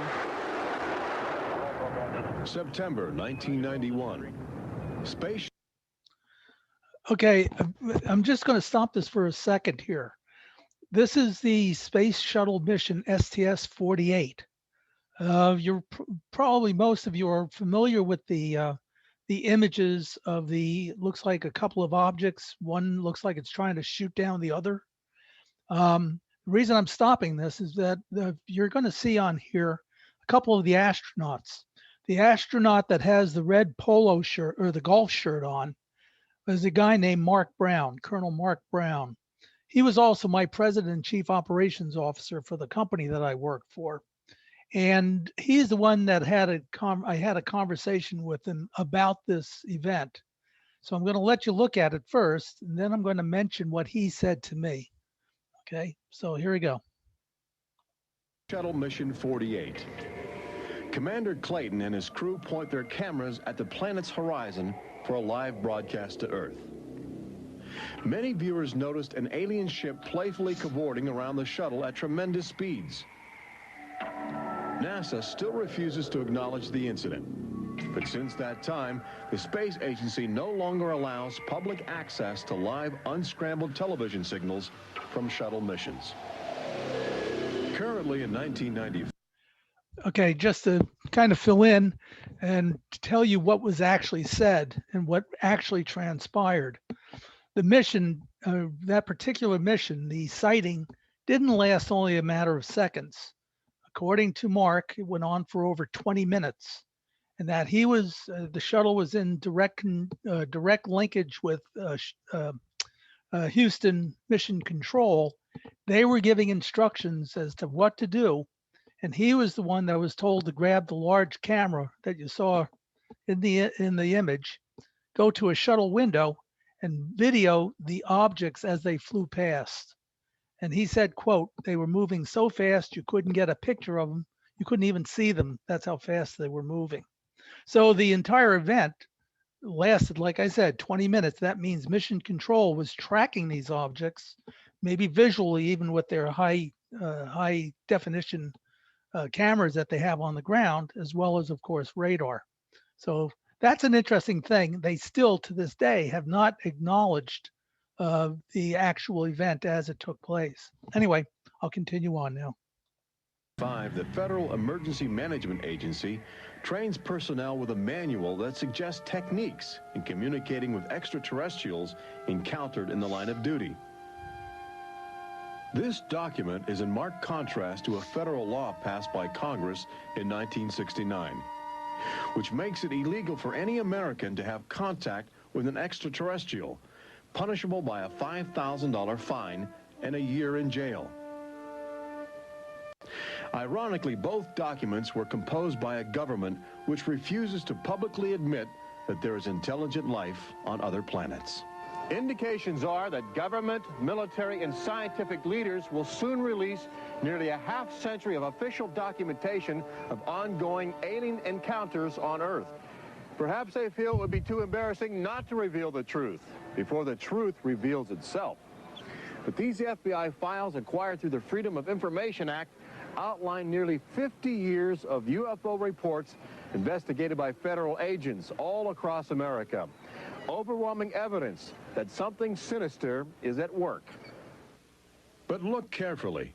The torn pages, the ragged copies, the large areas blacked out in an effort to keep secrets locked away.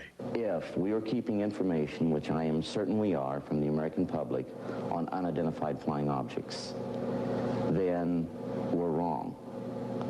Government has an obligation to the people to tell the truth. No matter what that truth might be, the people have a right to know that planet Earth is being visited by a highly evolved intelligence that is not from this world.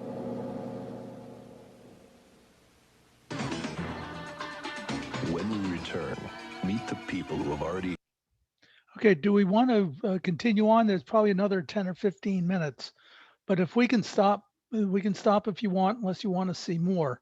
I think there was more than ample information that we could talk about and discuss at length. So I'm going to leave it all up to you. Bruce Pearson, how do you feel?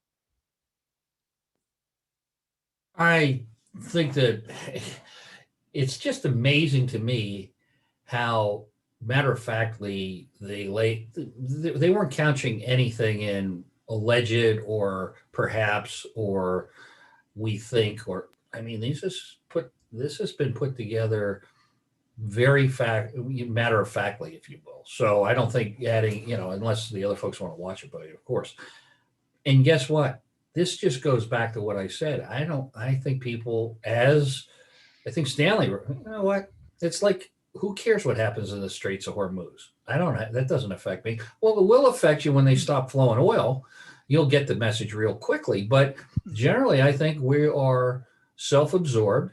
And to be fair, we are worrying about keeping our heads above water, putting food on the table, and many things that we should or should not be distracted by, like the NFL. Forgive me, but 12 years of network sports, I had enough belly full of that. My point is, I really don't think most of us give a damn unless it affects us directly. And I hate to be so crude in my assessment of that, but geez, here's Disney saying that this stuff is real. How many matter-of-fact statements and documents do you know? There's the footage from NASA. Oh, I'm sorry. They were ice crystals whipping back and forth, at warp speed. Forgive me. Anyway, that's my opinion. I think you've seen enough.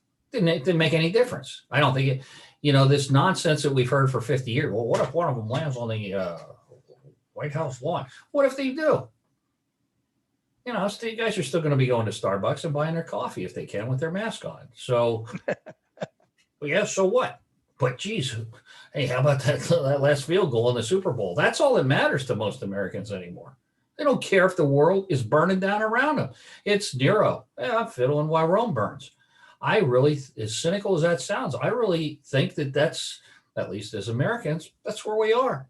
We don't give a rat's butt. Who cares? Okay. Forgive me for being so cynical and overt and crude about it, but that's my spin on it. No, I think you articulated what a lot of us think. So, Bruce Cornett, what about you? I see you're back on. Okay. Yes. I heard a very interesting report given by Preston Dennett on one of his videos about the top 20 UFOs in Colorado. And what he came up with is in 1980, I believe it was, there was a referendum put forward by the Denver Council as to whether or not to create a committee that would investigate reports of UFOs. And it would have to be voted on and passed in order to actually happen, and it wouldn't involve taxpayer money. Even still, it was 85% of the respondents said, no, we do not want to know about UFOs. Okay. That's interesting. It's It like pretty the much says it right there, that it agrees with what Bruce Pearson said, is that, you know, everybody has to get up, you know, put on their pants, go to work, feed the family, etc. And that's their primary responsibilities. And beyond that, it's more like a hobby than it is an actual science. Okay. Stan, what about you? I'd like to jump in for a minute on this one here. I have Amazon Prime, and obviously Amazon Prime Video. If you ever needed a PhD in UFOs, I was really surprised on how many videos they have on UFOs. Yeah. Yes. It'll blow your mind. If you have any doubt or any information that you require, just go on to it. Just hit UFOs and you'll have a lifetime of UFO videos presented by Amazon. I mean, seriously, it was utterly amazing to me, one after another, after another, after another, covering everything you've ever needed to know. What more can I say? So if there's a need to understand what is going on, there is somebody with a lot of credibility explaining to you what is actually going on today. Now, whether you watch it or watch Gone with the Wind, it's going to be up to you. But it's out there for the general public to see, to look at, to become educated. And what you're going to do with it now is up to you. So as far as the government's concerned, I don't really see them squashing anything to an extent. I see if you want it, it's out there for you to look at. If you want to look at it, you could. If you don't, well, hey, there's something else on Amazon Prime and all the other places that stream whatever they stream. Yeah. You know, there's one observation I think I feel I have to make. We've been getting this thing about disclosure 6 months down the road that, you know, it's all going to be made clear to us. I have a funny feeling this is going to be the biggest nothing burger this country has ever seen. I mean, look, 25 years ago, exactly. 25 years ago, you know, that Disney video was supposed to be the forerunner, the harbinger of the disclosure of the true disclosure. And we all see that 25 years have come and gone, and we're barely beyond where we were back then. We got a couple more feet of footage, but that's about it. You know, go ahead. I'm sorry. Go ahead, Bruce. Still looking for the beef. Exactly. Yep. Good way of putting it. Nick. Yeah, go ahead, I'm Nick. sorry. Go ahead, Bruce. No, go ahead, Nick. Just a couple of quick points, and that is, first of all, we have never had more on our plates worldwide than right now. People by the millions have lost their jobs, hardworking people that want to just pay their rent and feed their families, and they are now, with no fault of their own, unable to finance any part of that. That is gigantic. That's worldwide. What I will say, the weapon of this virus is certainly doing its job for the evil elite that have a plan that's unfolding before our very eyes. And because all this is, and other things too, is on our plates, and then all the research and everything with UFOs, if all of that wasn't on our plates, I think there'd be a huge amount of interest. But right now, we're just treading water, pretty much. Everybody is treading water, and therefore there's no time to deal with this very important subject. And you know, at the end of the day, this is the most important subject because it would solve a lot of our problems if we had contact with another highly advanced group that perhaps would want to help us. And I think that some of the stories in the past have indicated that they're out there and they do want to help us. There's a lot of interviews of people, the Eisenhower Valiant Thor. The underlining thing was we want to help you, but you've got to get rid of your atomic bombs, your nuclear bombs, because that's affecting us too. And there's a lot that goes around those stories. So that's where we are right now. It's a very precarious place to be, a very dangerous place to be at this very moment for everybody. Exactly. Whoever is on the 609-426-0927 phone, would you care to weigh in on this?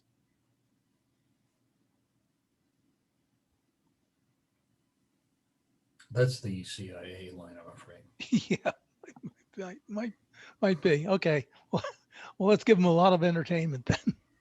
Sure. Okay. Well, I think, and again, I found that video fascinating, even though the quality of it was, not what you would really expect for something Disney would produce.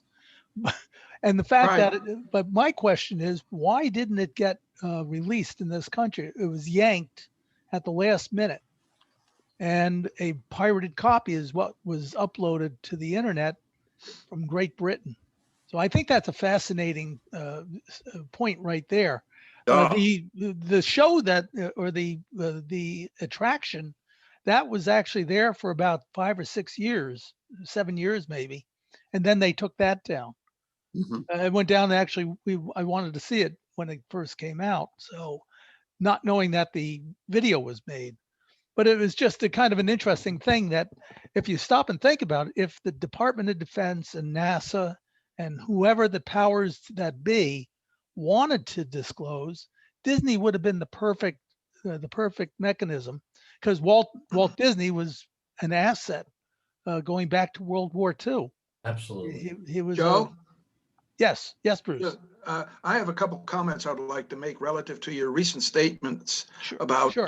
so much Go ahead. activity that is being observed around the world. Herbert, he's very active and vocal on a email thread that I'm on with a lot of other top physicists and engineers. And in that video, he claims that he was a former Air Force intelligence officer. And he says that all the UFOs that we're seeing are made by humans. They're all military aircraft.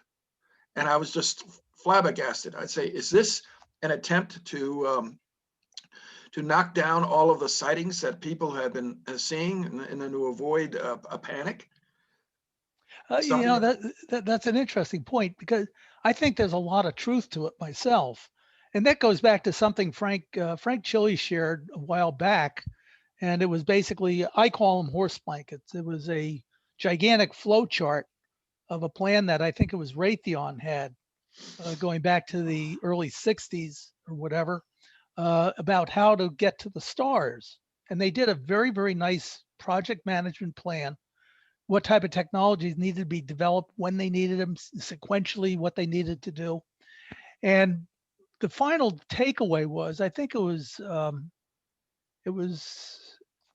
I can't remember which scientist or engineer, it might have been the gentleman from Lockheed Martin, the Skunk Works, who said basically that, the technology that we see is actually 50 years behind technology that's been developed and probably is being used.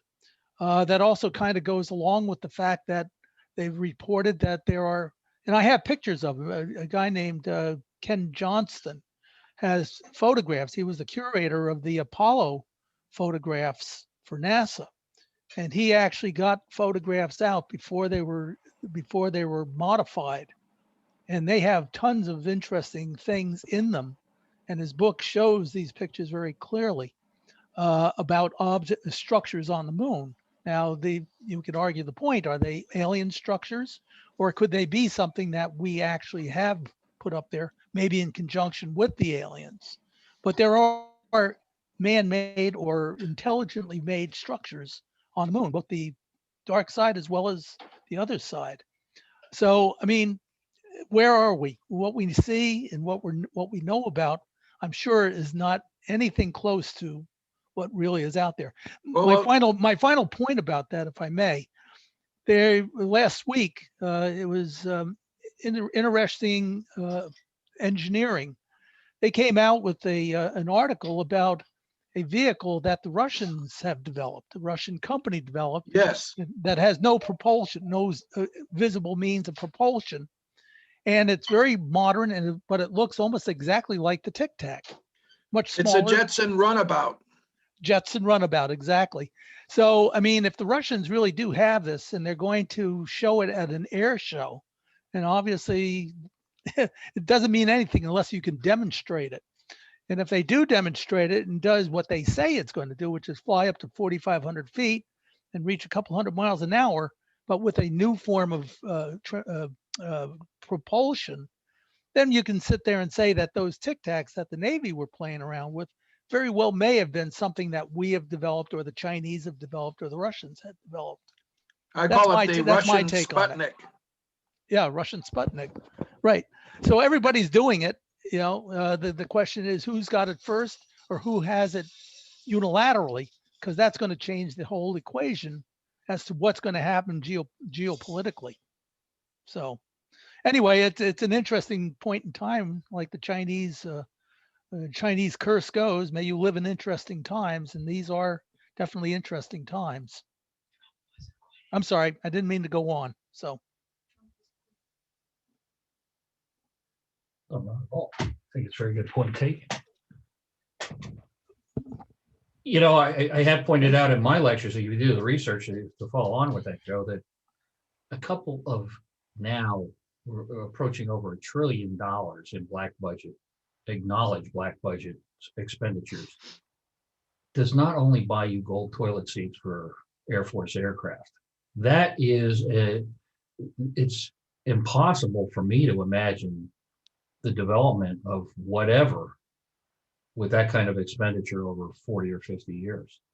So I've heard everything from 25 years to the 50-year extension of what we see on the street versus what's available. And in that case, then it's very plausible that what we're seeing, you know, the SR-71, when it was developed, the stealth fighter, they coming out of Nellis and so forth, a lot of those sightings were misinterpreted as UFOs. However, one of the stumbling blocks is we cannot get around the nuts and bolts realities of the physics. You can't accelerate to 2,000 Gs and not have the pilot, you know, splattered all over the cockpit like a grape, which is what the wing commander said to me when he said, look, it's not the Russians, it's not us. Our airframes, our physiology, our power plants can't do those kind of things. So the concept, which was perhaps, and I interviewed a scientist who's now dead, fascinating story, but the concept that one of the things we all saw in high school may be the answer to all of it. So you go back to Nikola Tesla, we go back to magnetism, we go back to the high-speed centrifugal effect of heavy metals, which theoretically that's what Die Glocke was doing with the Germans in World War II. This inertia, which if you would look at a gyroscopic effect, remember the bicycle wheel in science class where you'd spin the bicycle wheel and wouldn't fall off the table because of the gyroscopic effect.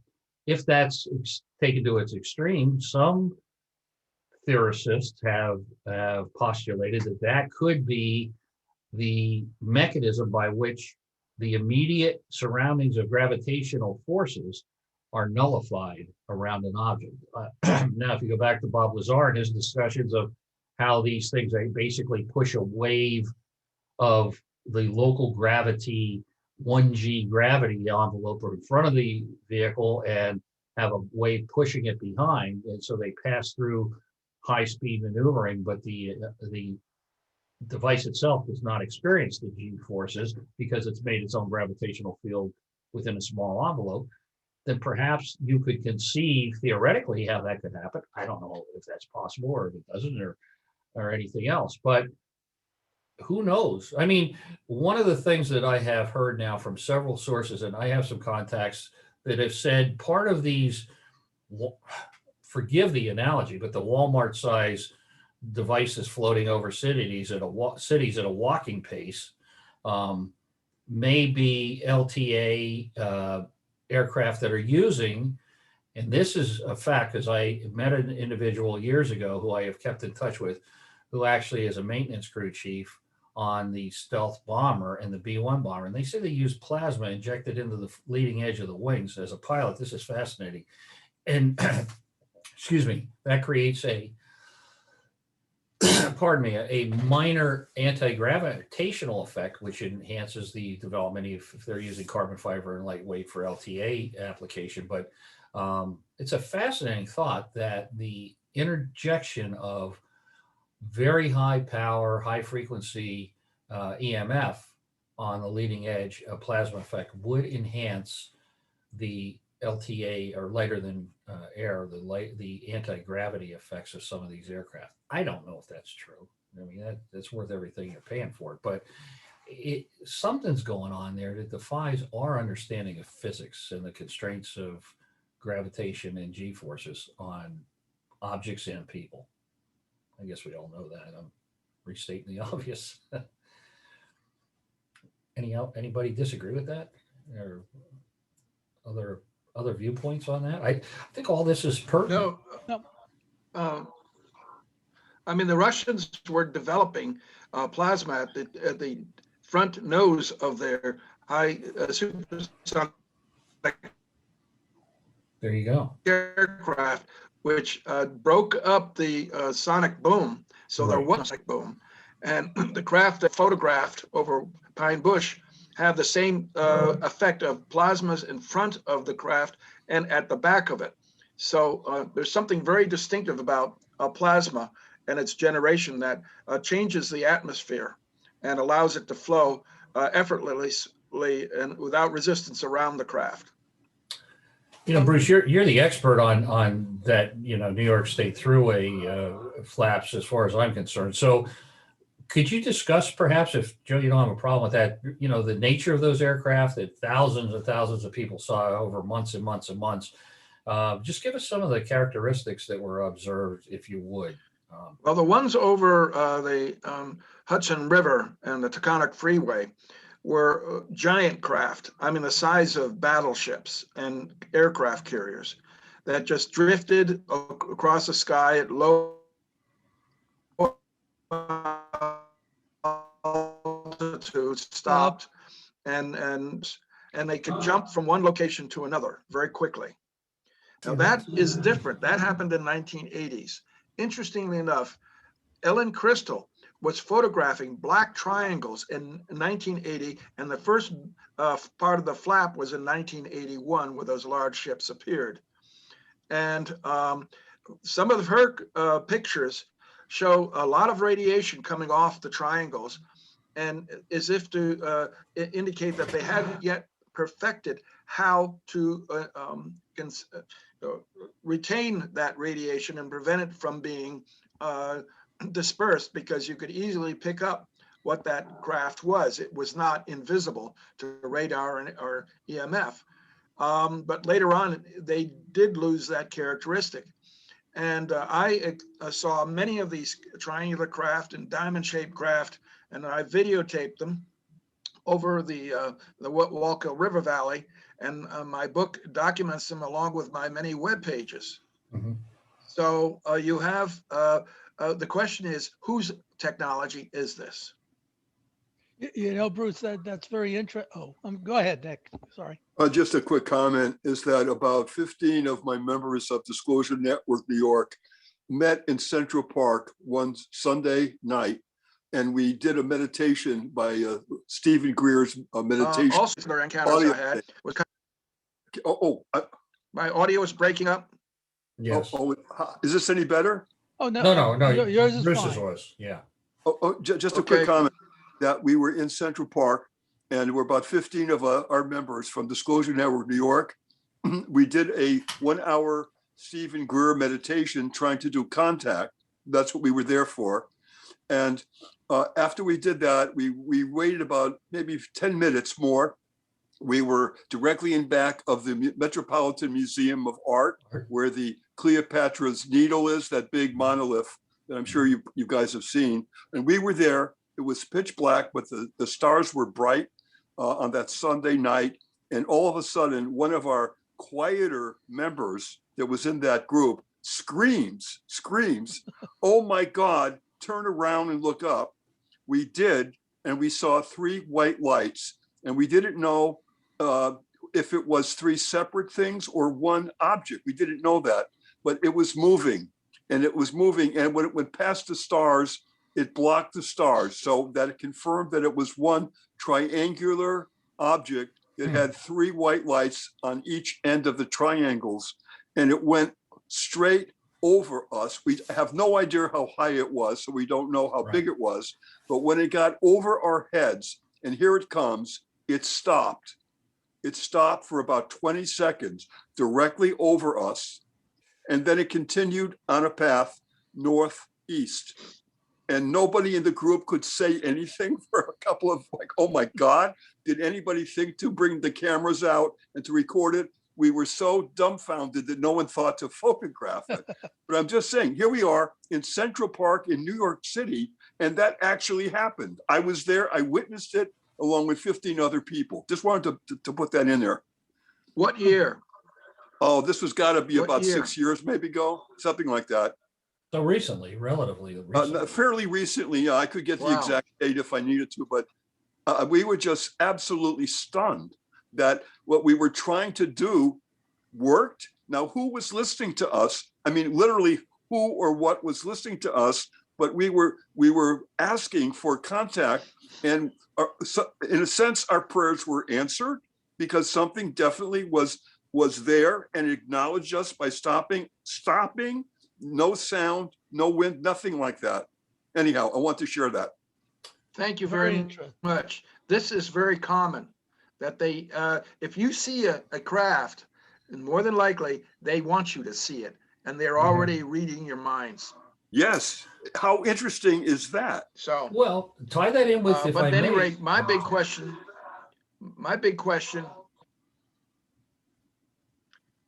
what I'm uncertain about is just how much cooperation is there between these Oh, you broke up, Bruce. Breaking up, Bruce. whoever's the pilot in these craft and our military bases right next to military bases and where these craft are coming out of. And we know that the several presidents have met with ETs, one at the time at Holloman Air Force Base and another over. We never know where. In California, humans, Edwards, and experiment on them, and in exchange for technology. Now, if that continued and is current today, then how can we assume that there isn't cooperation going on between them and us? Good question. Yeah. Well, I think the de facto statement on that is certainly if they wanted to do us harm, they have the capability of doing it. So, the absence of harm indicates that there isn't an interest in squashing us like an ant farm, or they could do that very easily. Clearly they could. But then again, we may be a food supply, and you don't want to ruin your food supply. That's true. Sorry, the interesting, I'm being flip. But the let's go back to that point of communication. Well, they do say cattle. I know that's the reason I brought that up.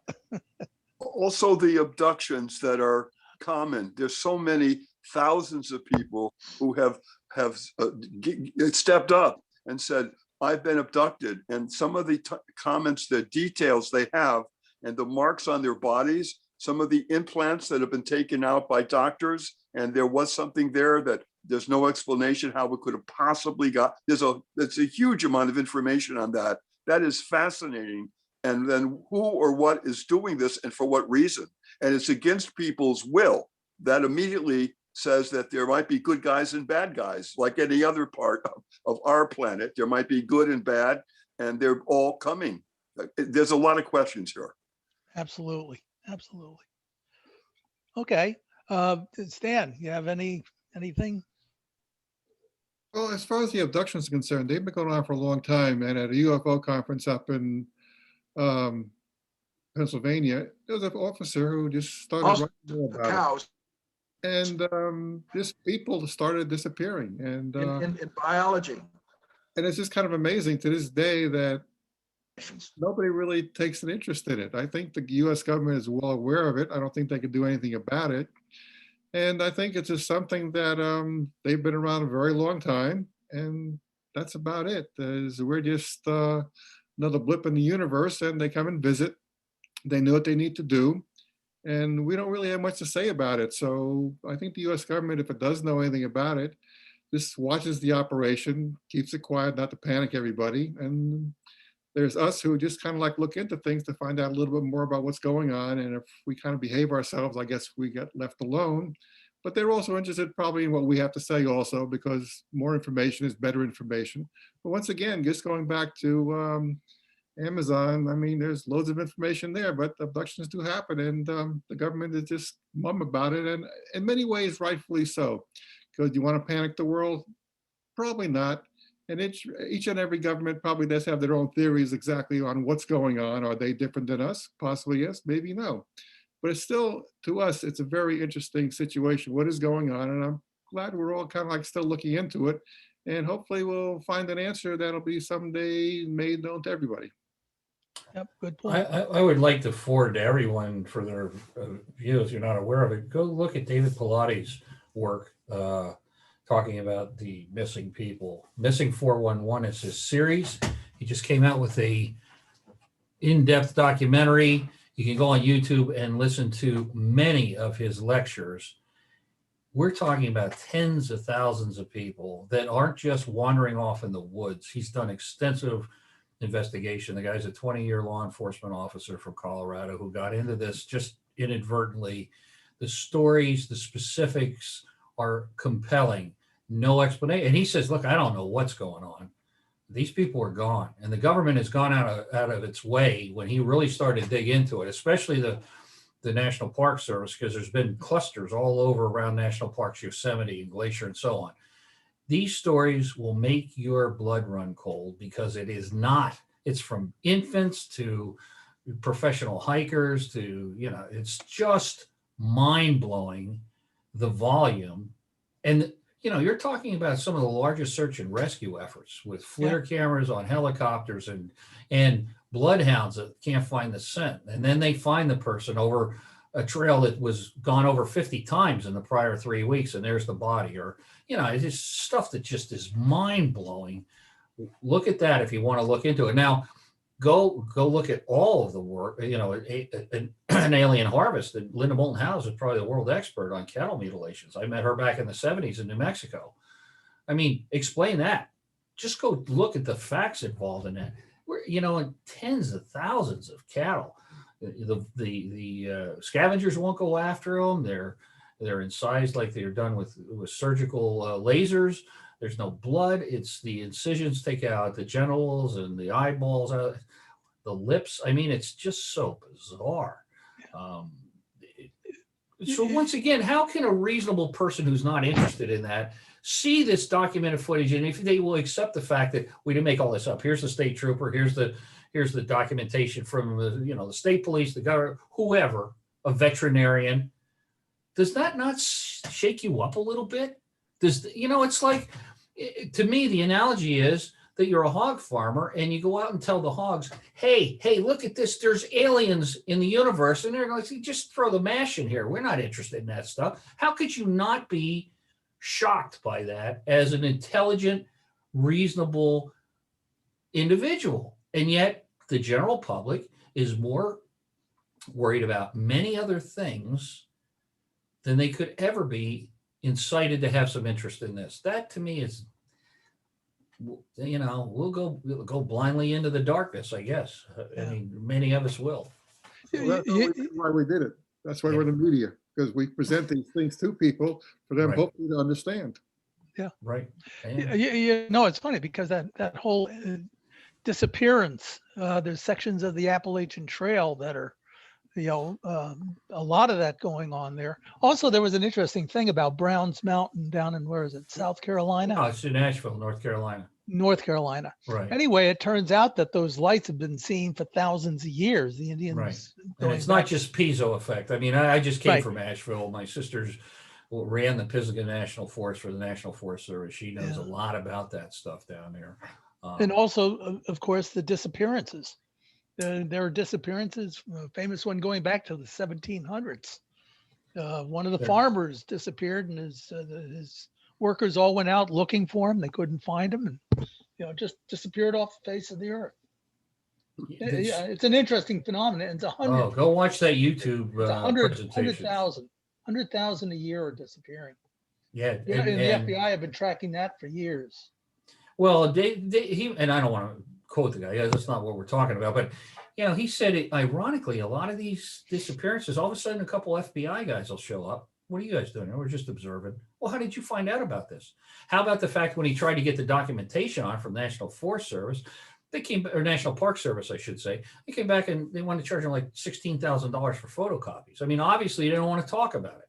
Now, they don't want to talk about it because they don't want people not coming to national parks. But since there's a 4-day waiting list to get into Glacier in the summer, I don't think that's a big issue about people not being interested in going to national parks. It just, they can't explain it. It's not cults. It's not, when you got 20 people walking in a line, they're all experienced hikers, and the last person disappears who's only 8 feet behind the guy behind him. There's no place for him to run, and they spend 3 weeks looking for him, 300 people. Where the hell did he go? He didn't fall into a crevice and get swallowed up. These are the kind of stories that just would blow your mind. I've heard stories of portals that have opened up and people have walked into them, realized that they're transitioning into a portal to another world, and they backed up through the portal, came back out.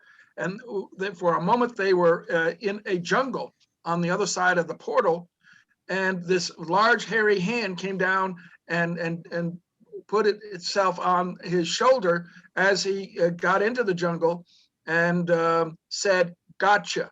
And he immediately backed up out through the portal into our realm. So if we have these portals all over the place that just pop up randomly.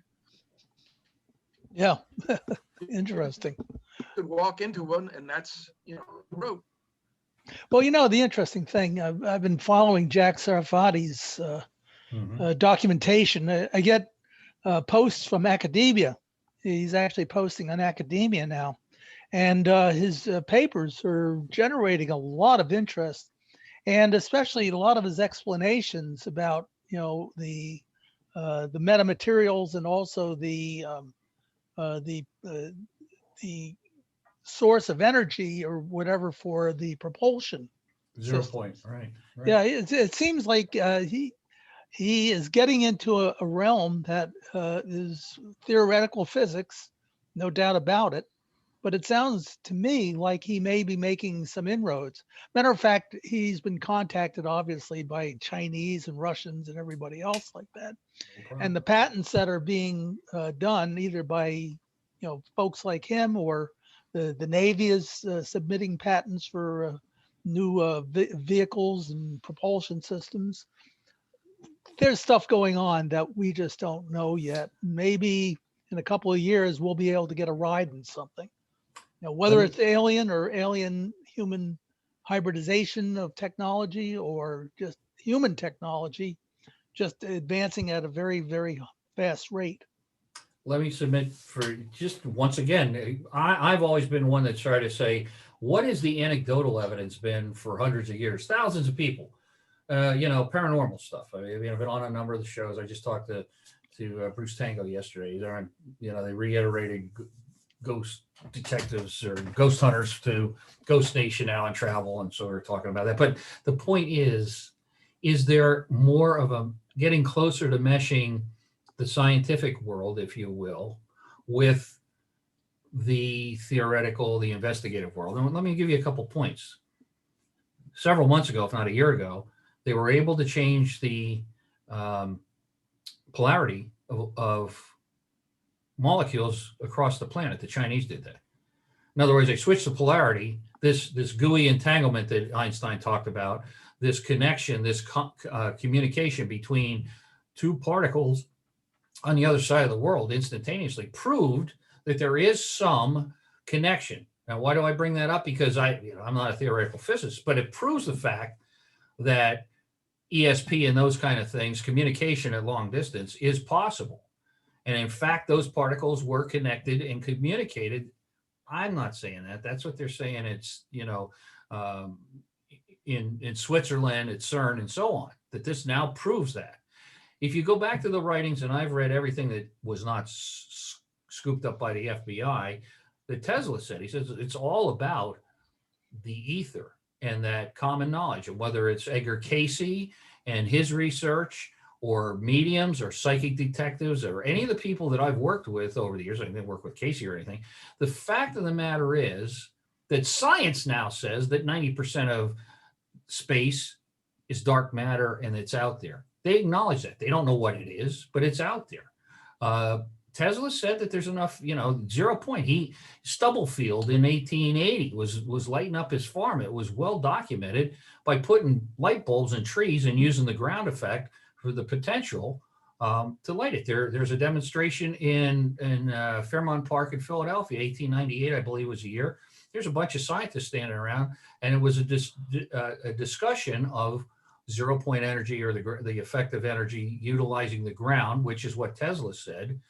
If you want to blow your mind, think about that whole concept of AC power, and think about this term and what it means. That we have to ground it to create the circuit.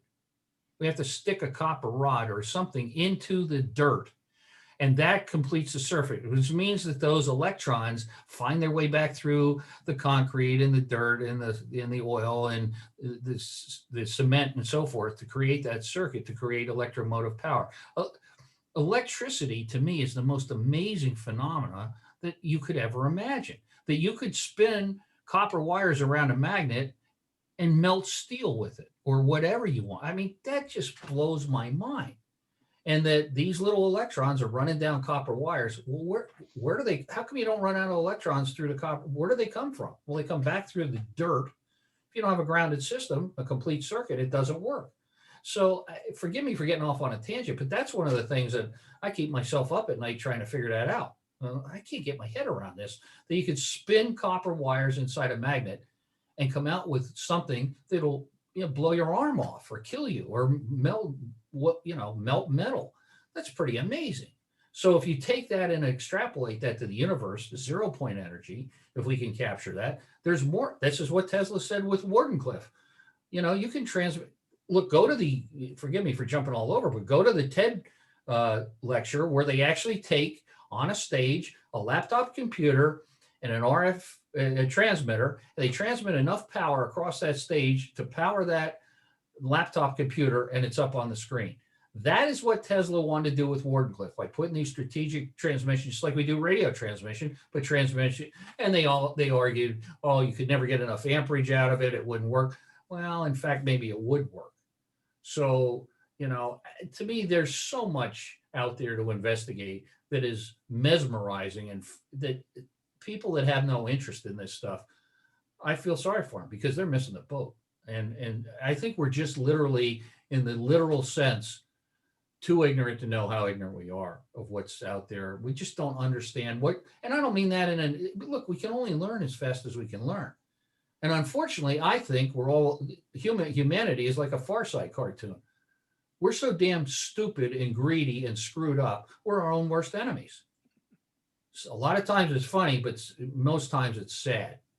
I mean, we're going to go into this new reset of the world, and we'll be the guys that remember the way it was. But they'll be talking about, oh well, before the pandemic, because nobody will ever be able to recognize this world that's going to be redone. And it's for so many reasons, on so many levels, sociologically and politically, and personal freedoms and our activities, how we interact. I don't think any of us can conceive how bad it's going to get and how different it's going to be. And I don't think it's going to be good personally, but that's my own editorial comment. I'd like to hear you guys weigh in on that. Well, I think you're spot on correct, Bruce. This is that brave new world that Huxley wrote about, or Orwell wrote about, right around the corner. Look what the cell phone has done to us. Yes. Wait until you see what it's going to do to us. Ain't seen nothing yet.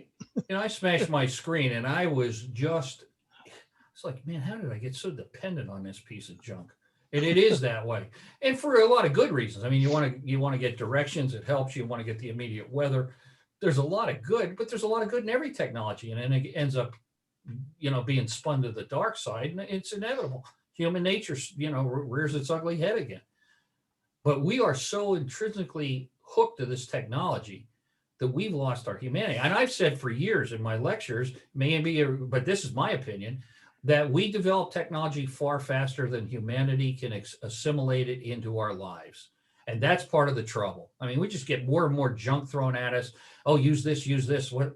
I mean, we just don't step back and say, wait a minute, is there a measured approach to this thing? Or we just swallow it hook, line, and sinker like a largemouth bass going after a worm. And that's what we do. I really think that's my opinion. Yeah, exactly. Well, something, I just noticed the clock. It is now 4:31. Well, we have a clock on the wall. I would like to thank you all for participating. As usual, you guys generate a lot of interesting topics, and the direction the communication goes is fascinating. I feel like I've learned something after every one of these. So Thank you, please continue being here, and join us again next month. There's going to be other things. I've got a couple of other things. Nick, I wanted to talk to you about that you have a book club thing, don't you? Or didn't you? With your group? A book club? Yeah, didn't you have a book kind of a book club type thing? We only ask members that if they've come across something in the way of books or videos that they let me know so I could give it to everybody to look at. That's about it. Okay. Well, I was hoping to kind of do something similar to that. One thing I want to say. Go ahead. Yes, go ahead. Who's speaking? Bruce. I'd like to bring up the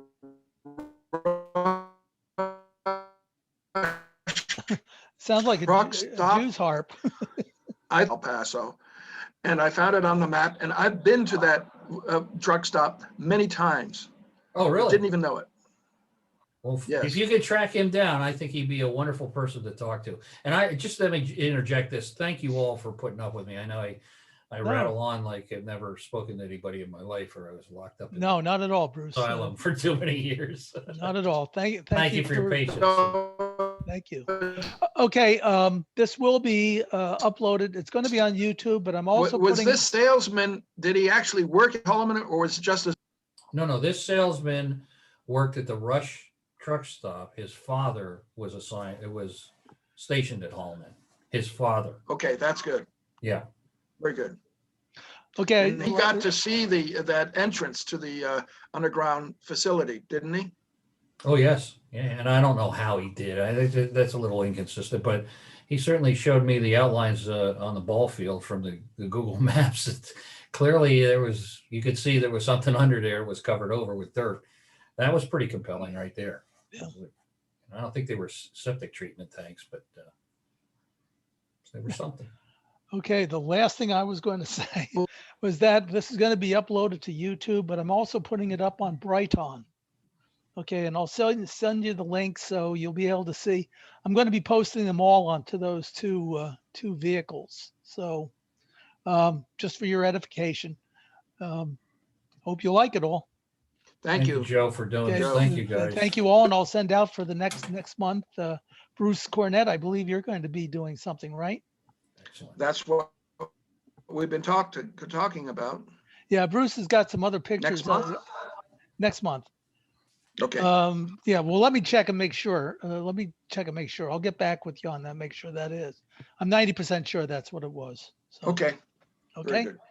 All right. Thanks, everyone. Look, have a great day. Have a good holiday if you're off. Thank you, Joe, for your work. Thank you, Joe. Thank you. Okay. Be well, everyone. Thank you. And you also.